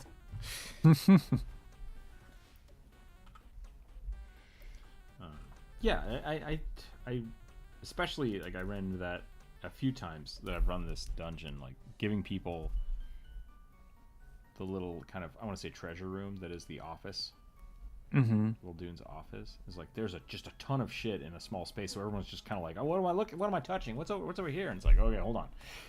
Like, Yep. How do we parse this? How do we parse this better? And that's something I would like to look at and try to figure out. Yeah. I have considered that in Foundry, like, probably the best thing for everybody would be to make custom, like, custom object stuff and have them in there. That is a lot of work for the GM. Like, even for you and me, who are the most often GMs for our table, like, sitting down and taking the time to make dedicated icons Assets, for searchable stuff, like, it's a lot of work. The other problem with Foundry is because of the way Foundry is set up on a server, every time you add an item, it makes, like, that's permanently there until I go and clean out the server. Yep. It's like, it's frustrating. But I did notice you can make treasure chests and put things in them.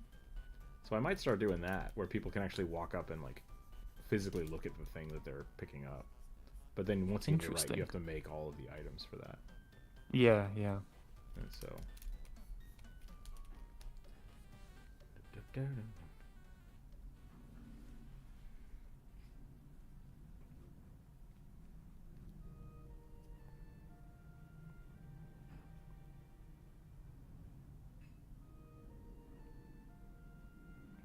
raptors have lips? Most lizards have lips. They're not lizards. Dinosaurs are not lizards. I have to keep telling myself that. Dinosaurs are birds. What dinosaurs became lizards? Or were lizards always lizards? Which way did that go? I assume... Because, like, crocodiles were around when dinosaurs were around, right? Yeah. Reptiles and dinosaurs split off a long time ago. Let me look it up. You have avian dinosaurs, you have... Which were the only ones that survive, really. Okay. Yep. Like, what I mean is, like, when we think, oh, chickens are T-Rexes, I'm like, no, T-Rexes weren't avian dinosaurs. If I remember correctly. Okay, so dinosaurs and other reptiles... Stayed lizards. Dinosaurs diverged from other reptiles like snakes and lizards. They diverged from a common ancestor, the archosaurs, around 250 million years ago during the Triassic period. The divergence marks the beginning of the Mesozoic era, often referred to as the Age of Reptiles. So dinosaurs were around first, and then reptiles showed up. Reptiles were around first, starting about 320 million years ago, and then archosaurs diverged, archosaurs were a clade of reptiles, and then dinosaurs diverged from archosaurs. So dinosaurs are twice removed from the birds, or from the lizards. Correct. Okay. Atomic says bird-hipped dinosaurs stayed lizards. Lizard-hipped dinosaurs became birds. I hate that sentence. How dare you? Get your shit together, scientists. Hey, when they named it, they didn't know. Yep. This is the elephant weasel. It's a bird. I was gonna say, do you mean a tenric or elephant shrew? Just kidding. Is that the elephant deer thing? No, so I don't think tenrics are related to them, but there is a elephant shrew that is related to elephants, and not related to shrews. I don't think. It is related to elephants, though? Yes, Interesting. Okay. as well as aardvarks. Aardvarks and elephants are related? Mm-hmm. Then you have the hyrax, which is also related to elephants because its little teeth are not teeth but are tusks. That's adorable. I like hyraxes.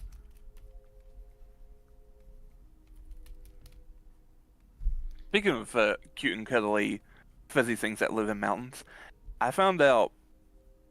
I don't know where it is. It's maybe. It might be Washington, might be Oregon. There's some marmots that will just rip into people's cars. And to protect your car, you cover it with tarp. Yeah, so my friend called me the other day, and he's like, I have marmots. And I'm like, great. Catch them, shoot them, leave them alone. That's kind of your options. And he's like, I'll probably just leave them. I'm like, all right. And then he called me, and he's like, there are 17 marmots living in my backyard. And I was like, that's not good. So I looked up. Thank you. I looked up like the laws for like what to do about that, and apparently they're protected.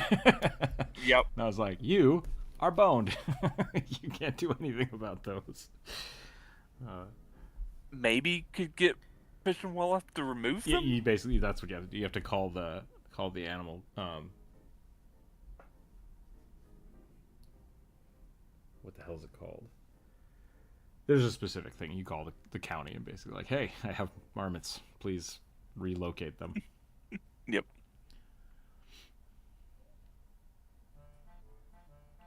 You can talk to me directly at Corvus. I don't have to use all the adjectives all at once.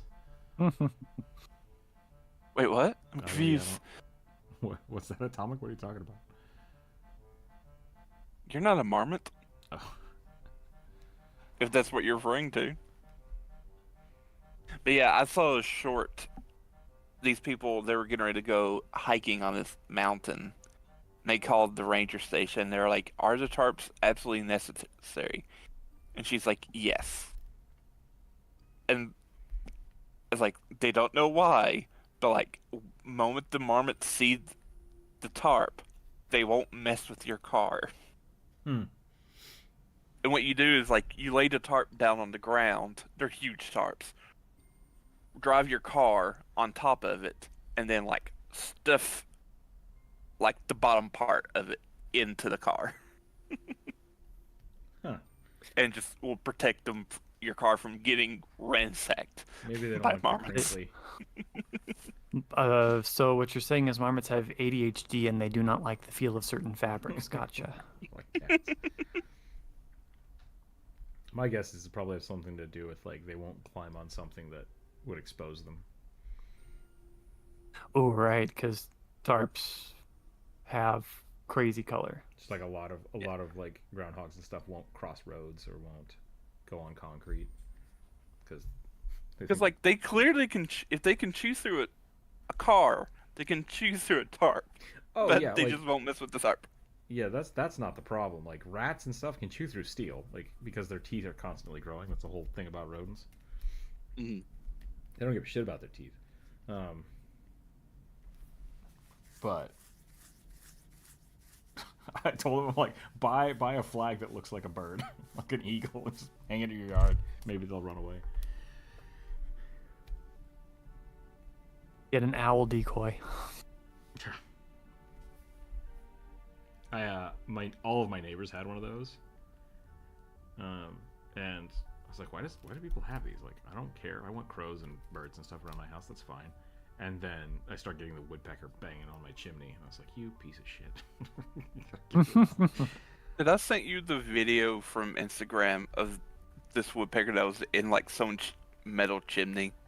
Yeah. It sounded like a Yep. gun going off. It was great. I was like, Yep. I walked that last summer. That happened all the time. It was driving me crazy. And at one point, I stopped the stream. I walked outside. I grabbed a pine cone, and I just like hucked it at this woodpecker. And I almost hit it. And I was just like, that was brash. I hope I don't get in trouble if I would have actually hit that, that woodpecker. I should see if they're protected or not. It depends on the woodpecker. Yeah. I don't think they are. There's somebody down my street that has, they have like 5 huge dead trees that they've like hollowed out that looks like it's specifically for woodpeckers. So there's a bunch of woodpeckers around my neighborhood. But yeah, territorially wise, they're not trying to eat anything. They'll land on the metal caps of chimneys. And they'll just stand there and go. Brrr. It's like, ugh. And it echoes right down into your house. Yep. Here it is. Bop, bop, bop, bop, bop, bop. Probably shouldn't do this with headphones in, but okay. Probably not. It's pretty loud. Yep, that's it. That's the noise. Fucking woodpeckers. I don't have to worry about them. The only bird we've ever had to worry about is swifts or swallows. I can't tell tell them apart. But one of them flew into our chimney and down into the stove one summer. Wasn't enough. Obviously, there was no fire in it, but it was just like okay. it. Like we opened the door and it flew and smacked itself against the wall. Oof. It lived. It's slightly stunned. My grandparents had huge bay windows on their farm, Mm-hmm. and they constantly had to put things in it, like beyond reasonable amount of things in it, because otherwise they would just wake up and find like 20 dead birds.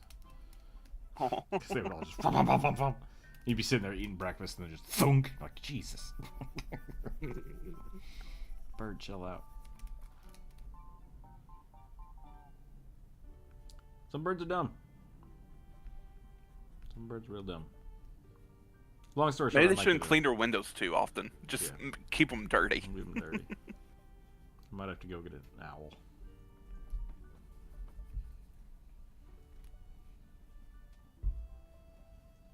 Okay. Lunch is done for me. I want to keep drawing this guy, but I don't know what else to add for him. Little raptor man. He needs a tail. The other raptor didn't get a tail. Your hot dog's gonna get stolen. Oh yeah, kid. Leave it unattended. You got a whole hot dog? And then You gonna choke? You steal a hot dog?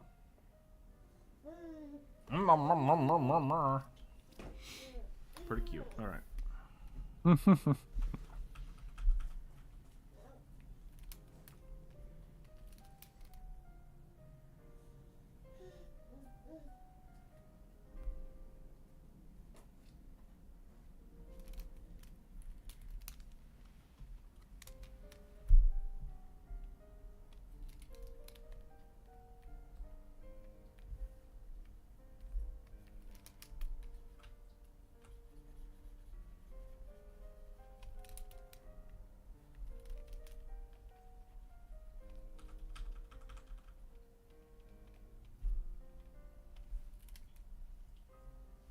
I'll close YouTube chat again. Sorry. 1 second. You weren't kidding when they called this Jurassic Park party. Yeah. Yeah. Don't know what's going on today. Everybody wants a dinosaur. Everybody.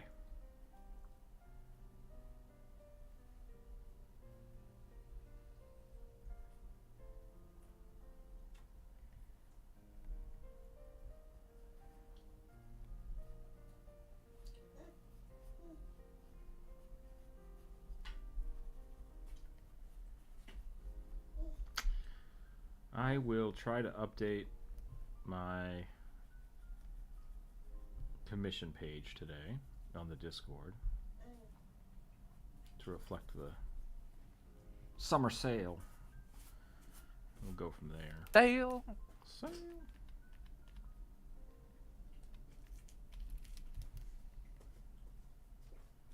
God, that's 10 years old, isn't it?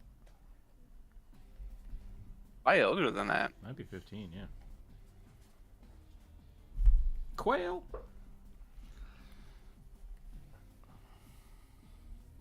He needs a bandolier is what he needs. That's what he's missing.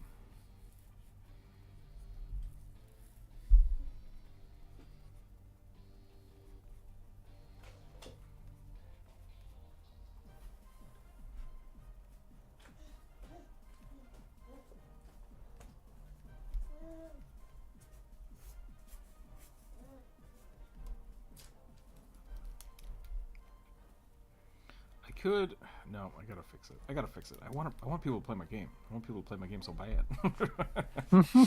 But I want it to be done before I do that. I like functional at least.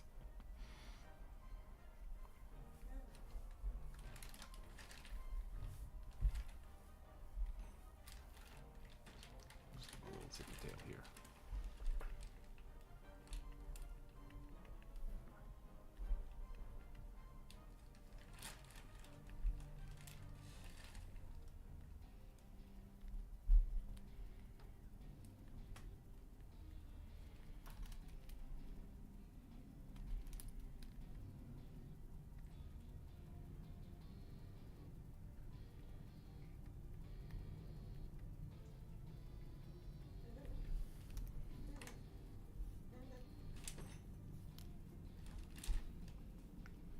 Okay, I think we can probably call it there. I mean, I guess we only have 2 left. Do I keep going? It's only 11:40.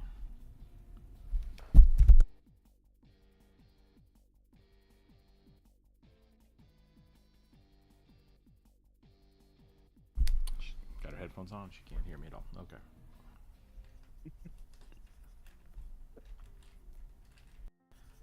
We could probably just finish these other 2. And then if I'm not back Friday, I won't feel so bad.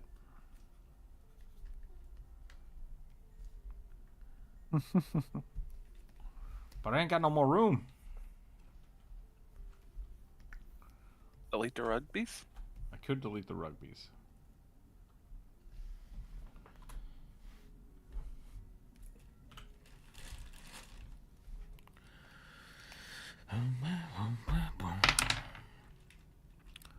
Goblin whose guides adventurers through the jungle. Faces against the mutant inhabitants of the mine flayers and laboratories. Where's Goggles? Goblin with a goblin safari. Person with goggles. Goblin safari.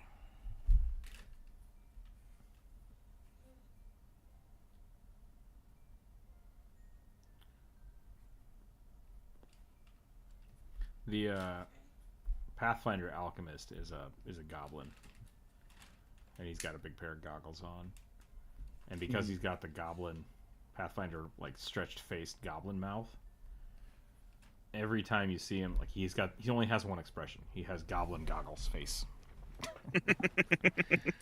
and that is it.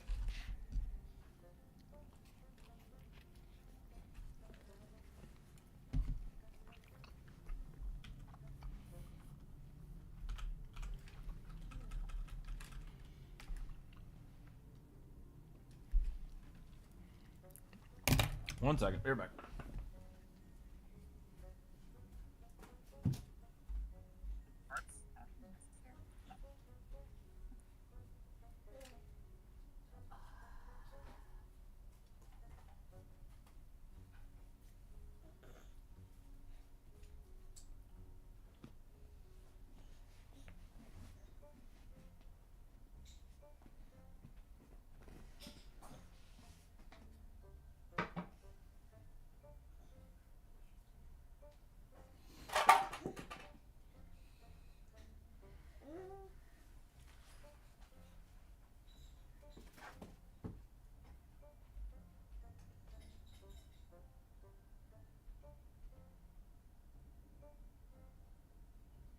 I found the video I was talking about the marmots.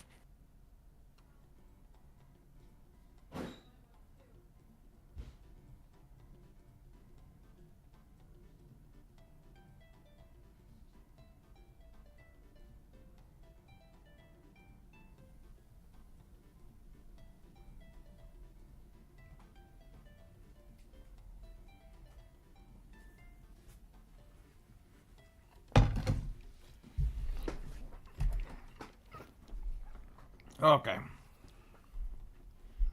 Let's see if we can finish this up.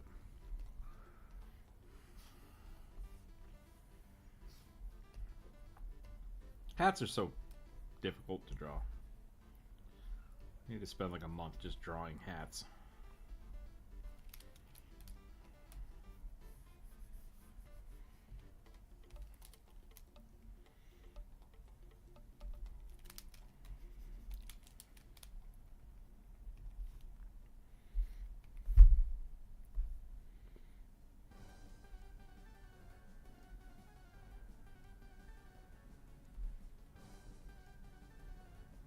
Everybody needs a hat.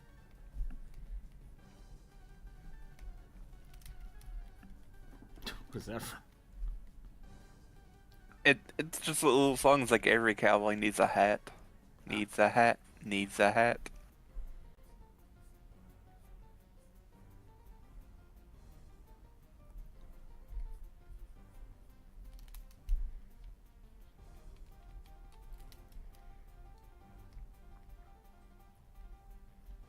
I was thinking of the Aristocats. Oh. Everybody wants to be a hat.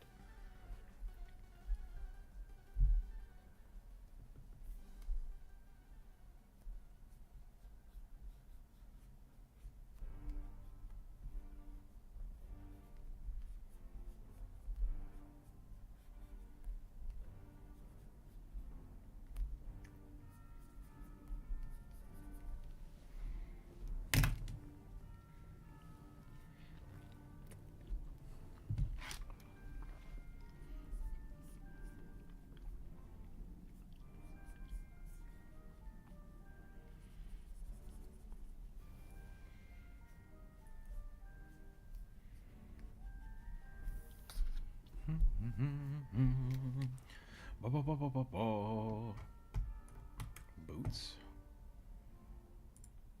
Now a cowboy needs a hat, needs a hat, needs a hat, and a pair of fancy boots. Well, now we know.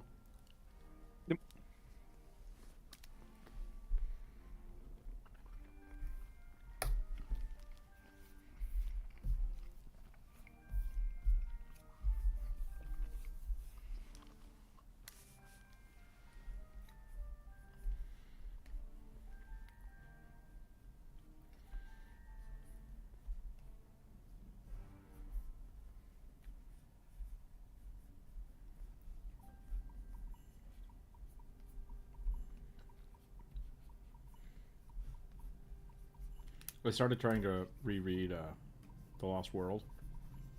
Mm-hmm. It's so boring. It's so boring.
I like Michael Crichton for the most part.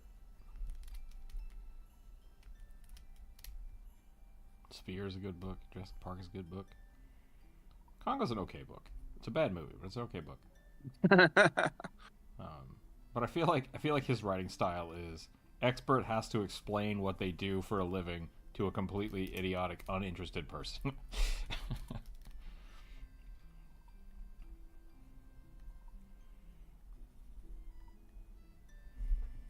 Apparently, the Pit and his Michael Crichton's wife, 'cause he's passed away now, she's in charge of his estate, have been having like a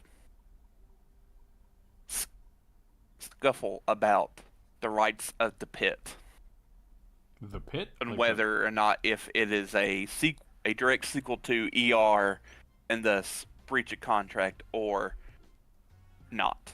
Gotcha.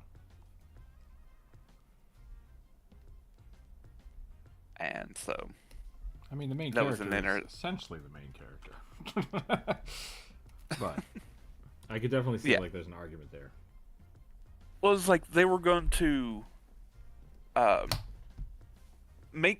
to reboot ER, and they went back and forth, and they decided they couldn't meet an agreement, so they decided to scrap the reboot. And a lot of the writers decided to basically take some of their material, rework it into the Pit. Gotcha. And I was like, I don't think you can like copyright or claim that like medical dramas are your sole purview. Yeah. Specifically because, like, one, it's a realistic medical drama. So, like, they're showing off a lot of things that just exist in the world. So, like, you can't copyright that. Like, they're not like, oh, we've invented a new type of doctor who can... like, House is a medical drama, but the hook is House, right? Like... Yep. So, yeah, I don't think you can make that. You'd have to say we're And I would copyrighting argue the character. hook for Pit is the fact of how it's structured. Mhm. It's like you're not going to... I mean, maybe some people were. Like, the draw of the Pit is, I would argue, like, it's realism and the fact that each episode is an hour Yeah. of a day of a doctor on their first day of residency. Which I don't think ER was structured like that at all, so... No. It was very, like, normal, like, Grey's Anatomy. Yeah. Like, The thing that I liked about the Pit and not ER, like, ER is fine for what it is. Mhm.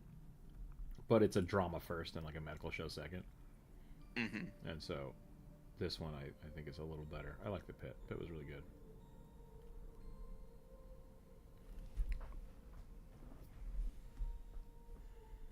This guy's supposed to be leading people, but he looks like a eco-tourist.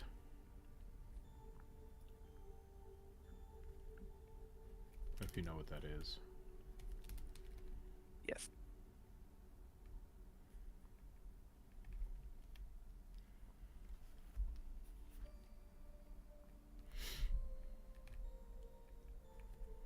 Should I rewatch? Well, I don't know if I actually saw them. Should I watch the Crocodile Dundee movies? Do they hold up? I've never watched any of them. They're always on So, TV like, when I was a kid, and I never actually sat down and watched the whole movie. So yeah, I don't know. I don't know if they're worth watching. YouTube has been throwing clips of them at me. And it's like, do I need to just watch this movie? I just know the booting I've seen. That's all I know. Yeah.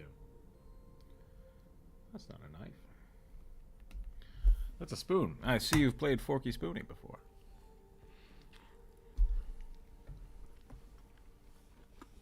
What's that from? I've heard that before. It's a Simpsons joke. Okay. Crocodile Dundee guy. That's not a knife. This is a knife. He's like, that's not a knife. That's a spoon. He's like, I see you've played Knifey Spoony before. You win. It's like, that's it's funny, but it's nonsensical. Yep. Riffing off a meme.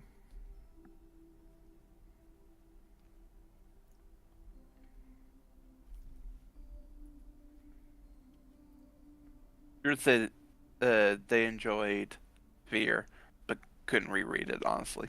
Yeah.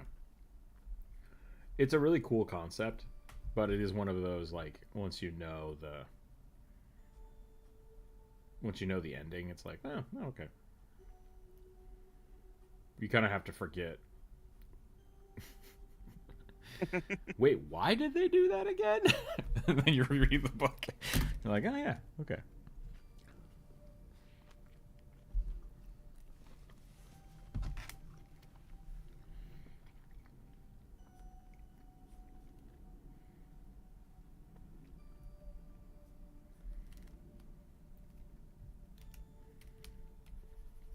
I'm gonna give him the Dundee vest.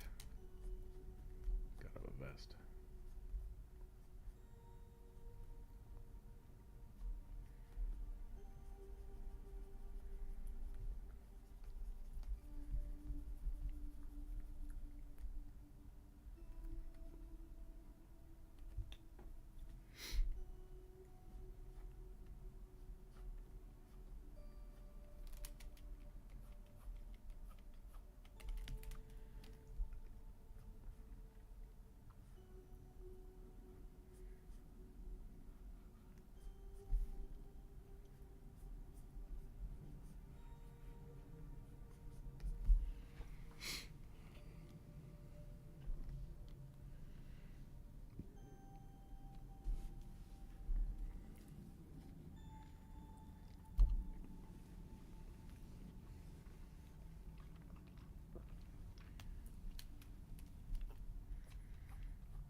Okay.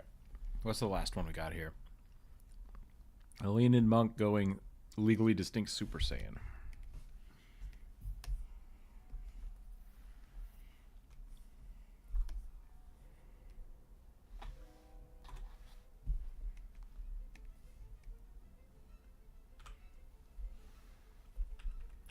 Wouldn't that just make his whole, like, head just go poof?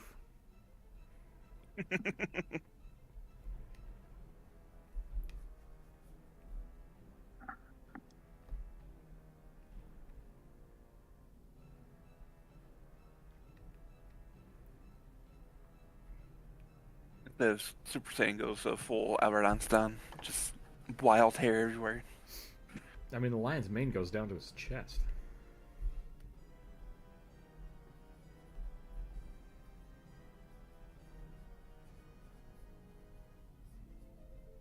Look like a poof ball. Meow.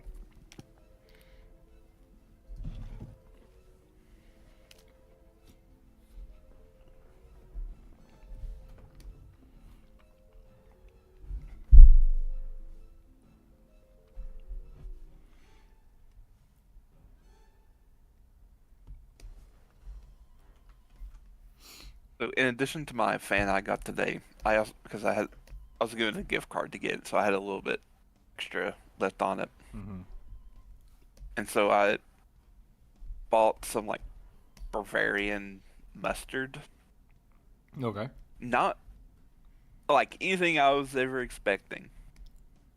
Hot So, spicy one- German mustard. It's a little bit sweet, actually a whole lot sweet, and no sourness. Like there's no vinegar in it, Oh. and it's very spicy. Like clear out your sinuses. Like this is weird. It's like maybe I need to like mix it up or something. But yeah, it was definitely odd. Is it made with stone ground pepper, or is it made with like a horseradish? It's made with stone ground mustard seeds. Okay. I said pepper, but I meant mustard. Yeah. Nice. That sounds good. I would eat it. I was like, I think if I use it more, I think I might scoop because it's just in a jar. I might scoop out of it and like just add a touch of vinegar because I do like the bit of vinegary taste of mustard. The other So part of that with like a lot of Bavarian sausages and stuff is you can usually cook them in vinegar. So you can do like sauerkraut with it, or you can put vinegar in the sauce you're making. Mm-hmm. Pickle something, like pickle the onions or pickle the peppers, and then add that to your meal.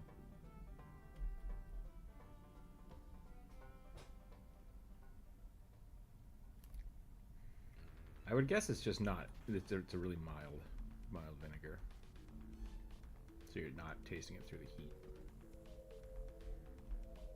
Maybe. Wine or lemon, yeah. It's also like all in German, so I can't read the ingredients. You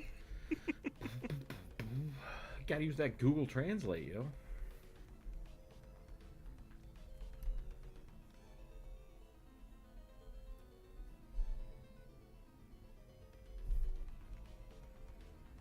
Was it Google Lens? Is that the app? I had no idea. Well, Google Lens with the sunglasses.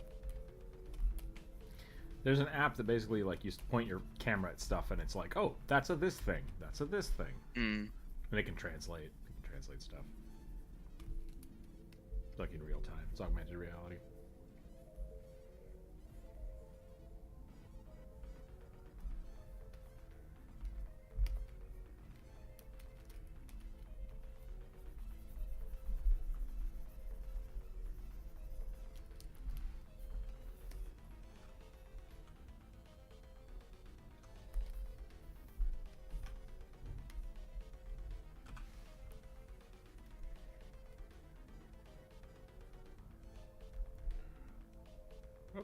For Super Kitty saying.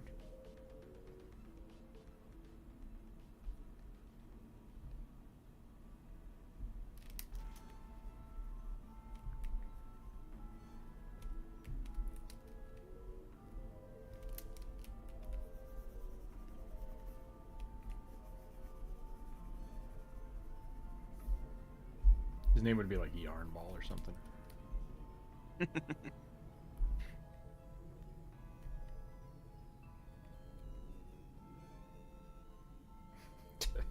God damn it. Sorry, I was thinking about the snake girl, the dragon girl. I can't fap to this. Oh.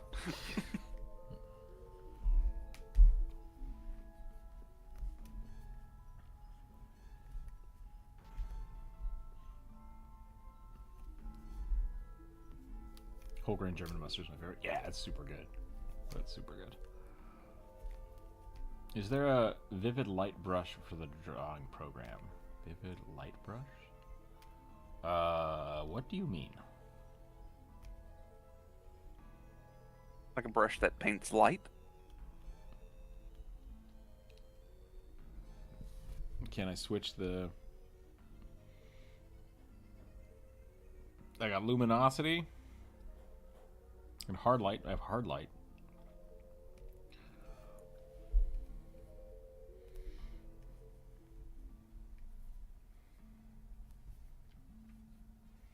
To what end is your question? I love in Starfinder that they have hard light scamps. Mm-hmm. That's just an interesting little thing they have.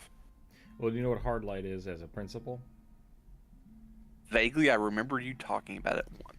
Yeah, so hard light, like, you know that energy equals mass. E equals MC squared? Yeah, universal constant squared mass. So essentially what that's saying is that energy and mass are convertible at some point. At some point, you can swap out one for the other. And so the idea is that hard light is light that takes physical form by solidifying itself. And a good example of that's like Captain America's shield in Endgame when he just has like an energy shield, like wing. It's kind of like a hard light system.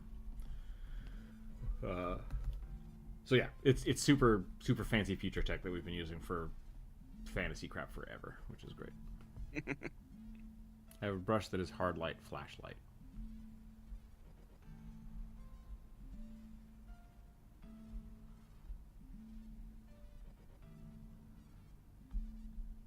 Does it just have like a fall off to it? So you make like a lightsaber beam? Or does it just blow out the contrast on whatever you're drawing? Like a color burn?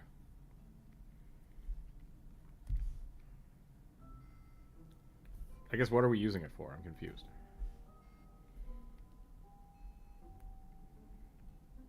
Sorry, Elliot, I just don't know where that came from.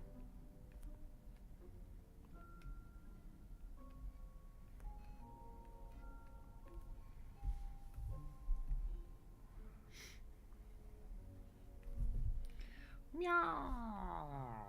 And we'll get all the little like.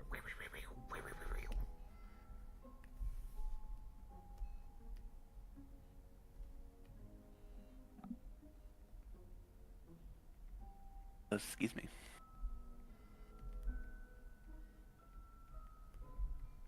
So really, when you read hard light as a thing in fantasy and tabletop RPGs, it's the same as like nanotech. It doesn't mean anything. It means nothing. Hologram is another good. It's a physical hologram. Okay. Technically, the I mean, that would make Star sense Trek. for one of its abilities. What's that? It has a ability called Hollow Spark. Yeah, that makes sense.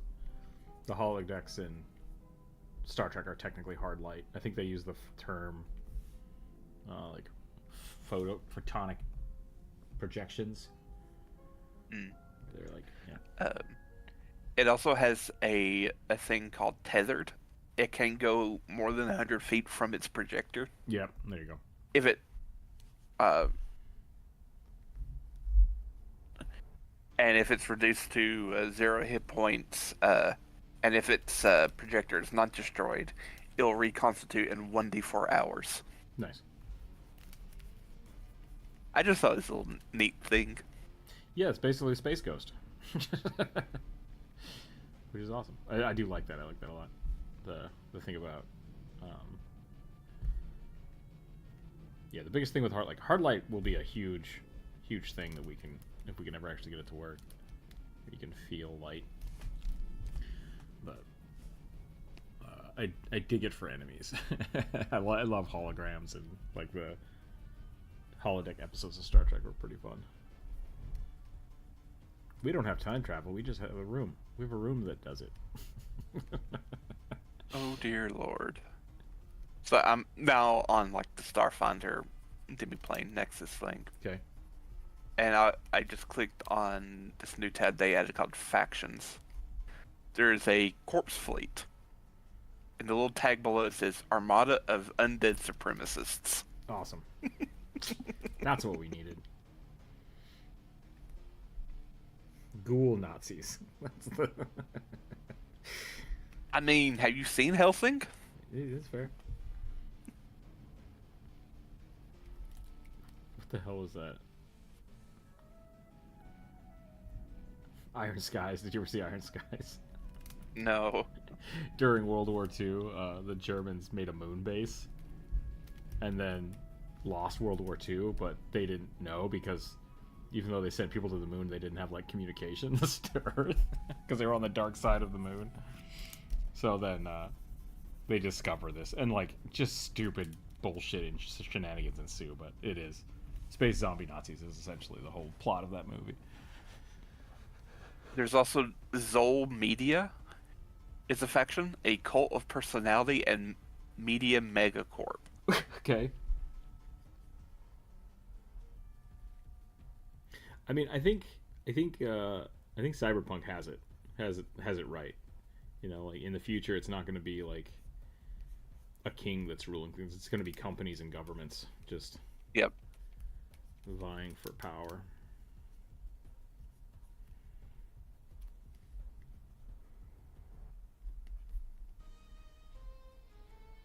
I love the Expanse. The Expanse series is great. They talk about that kind of stuff all the time, and it's pretty awesome. And I think it's a really good setting for a low fantasy game. I mean, it uses space travel and stuff, but the people themselves don't really have superpowers or anything per se. one of them has like adrenal gland augments, but basically make her vomit every time she uses them because they just overclock her system.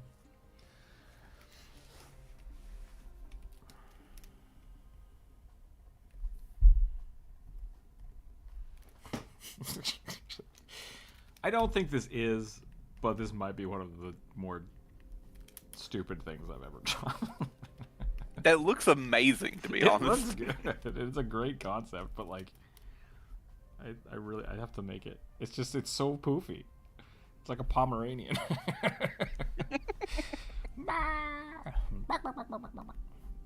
Oh, he doesn't have the little ears. You wouldn't see the ears. There's so much fluff. There's so much. Yep. A pursley in it, yeah. We'll put some scratches on here.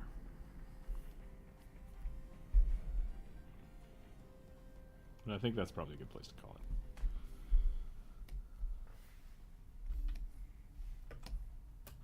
We've got our party to go adventuring in the Jurassic Underdark. So, Journey to the Center of the Earth. Yeah. Final Fantasy Journey to the Center of the Earth. We can do it. I keep my super poof lion poof companion in my bag of holding. Yep. There you go. Pocket dog! It's not quite color burn, but it basically has the effect of being like a colored spotlight on the picture. Interesting. Yeah, like Photoshop has vivid light as an effect. Like you can do that, but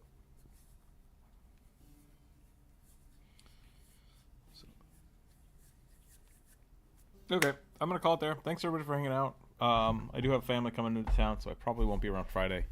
I might be.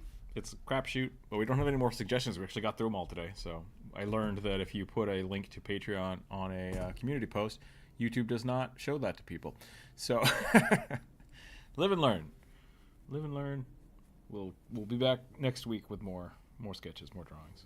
So I'm gonna take a quick break, get cleaned up. YouTube does not share money. Yeah, I don't even know if you can like write about other things. I think because I said Patreon, it immediately just like no. So I don't like that. But yeah, we'll be back next week, and everything else should be just fine. I'm gonna keep working on the video. I'm gonna keep working on the game. I'll be around in Discord tomorrow for a while, but I'll probably be cleaning most of the day, and then that's probably gonna be it for the week. So I'll post these in Discord a little bit later. I'm gonna go get cleaned up here now and probably take the boy for a walk, and then I'll come back and I'll upload all that stuff. I might do it before I take off. I'll try. But otherwise, thanks for hanging out. Thanks for the suggestions. Thanks for the views. Stay happy, stay healthy, keep your dressing table. We'll catch everybody next time. Bye, everybody. Goodbye.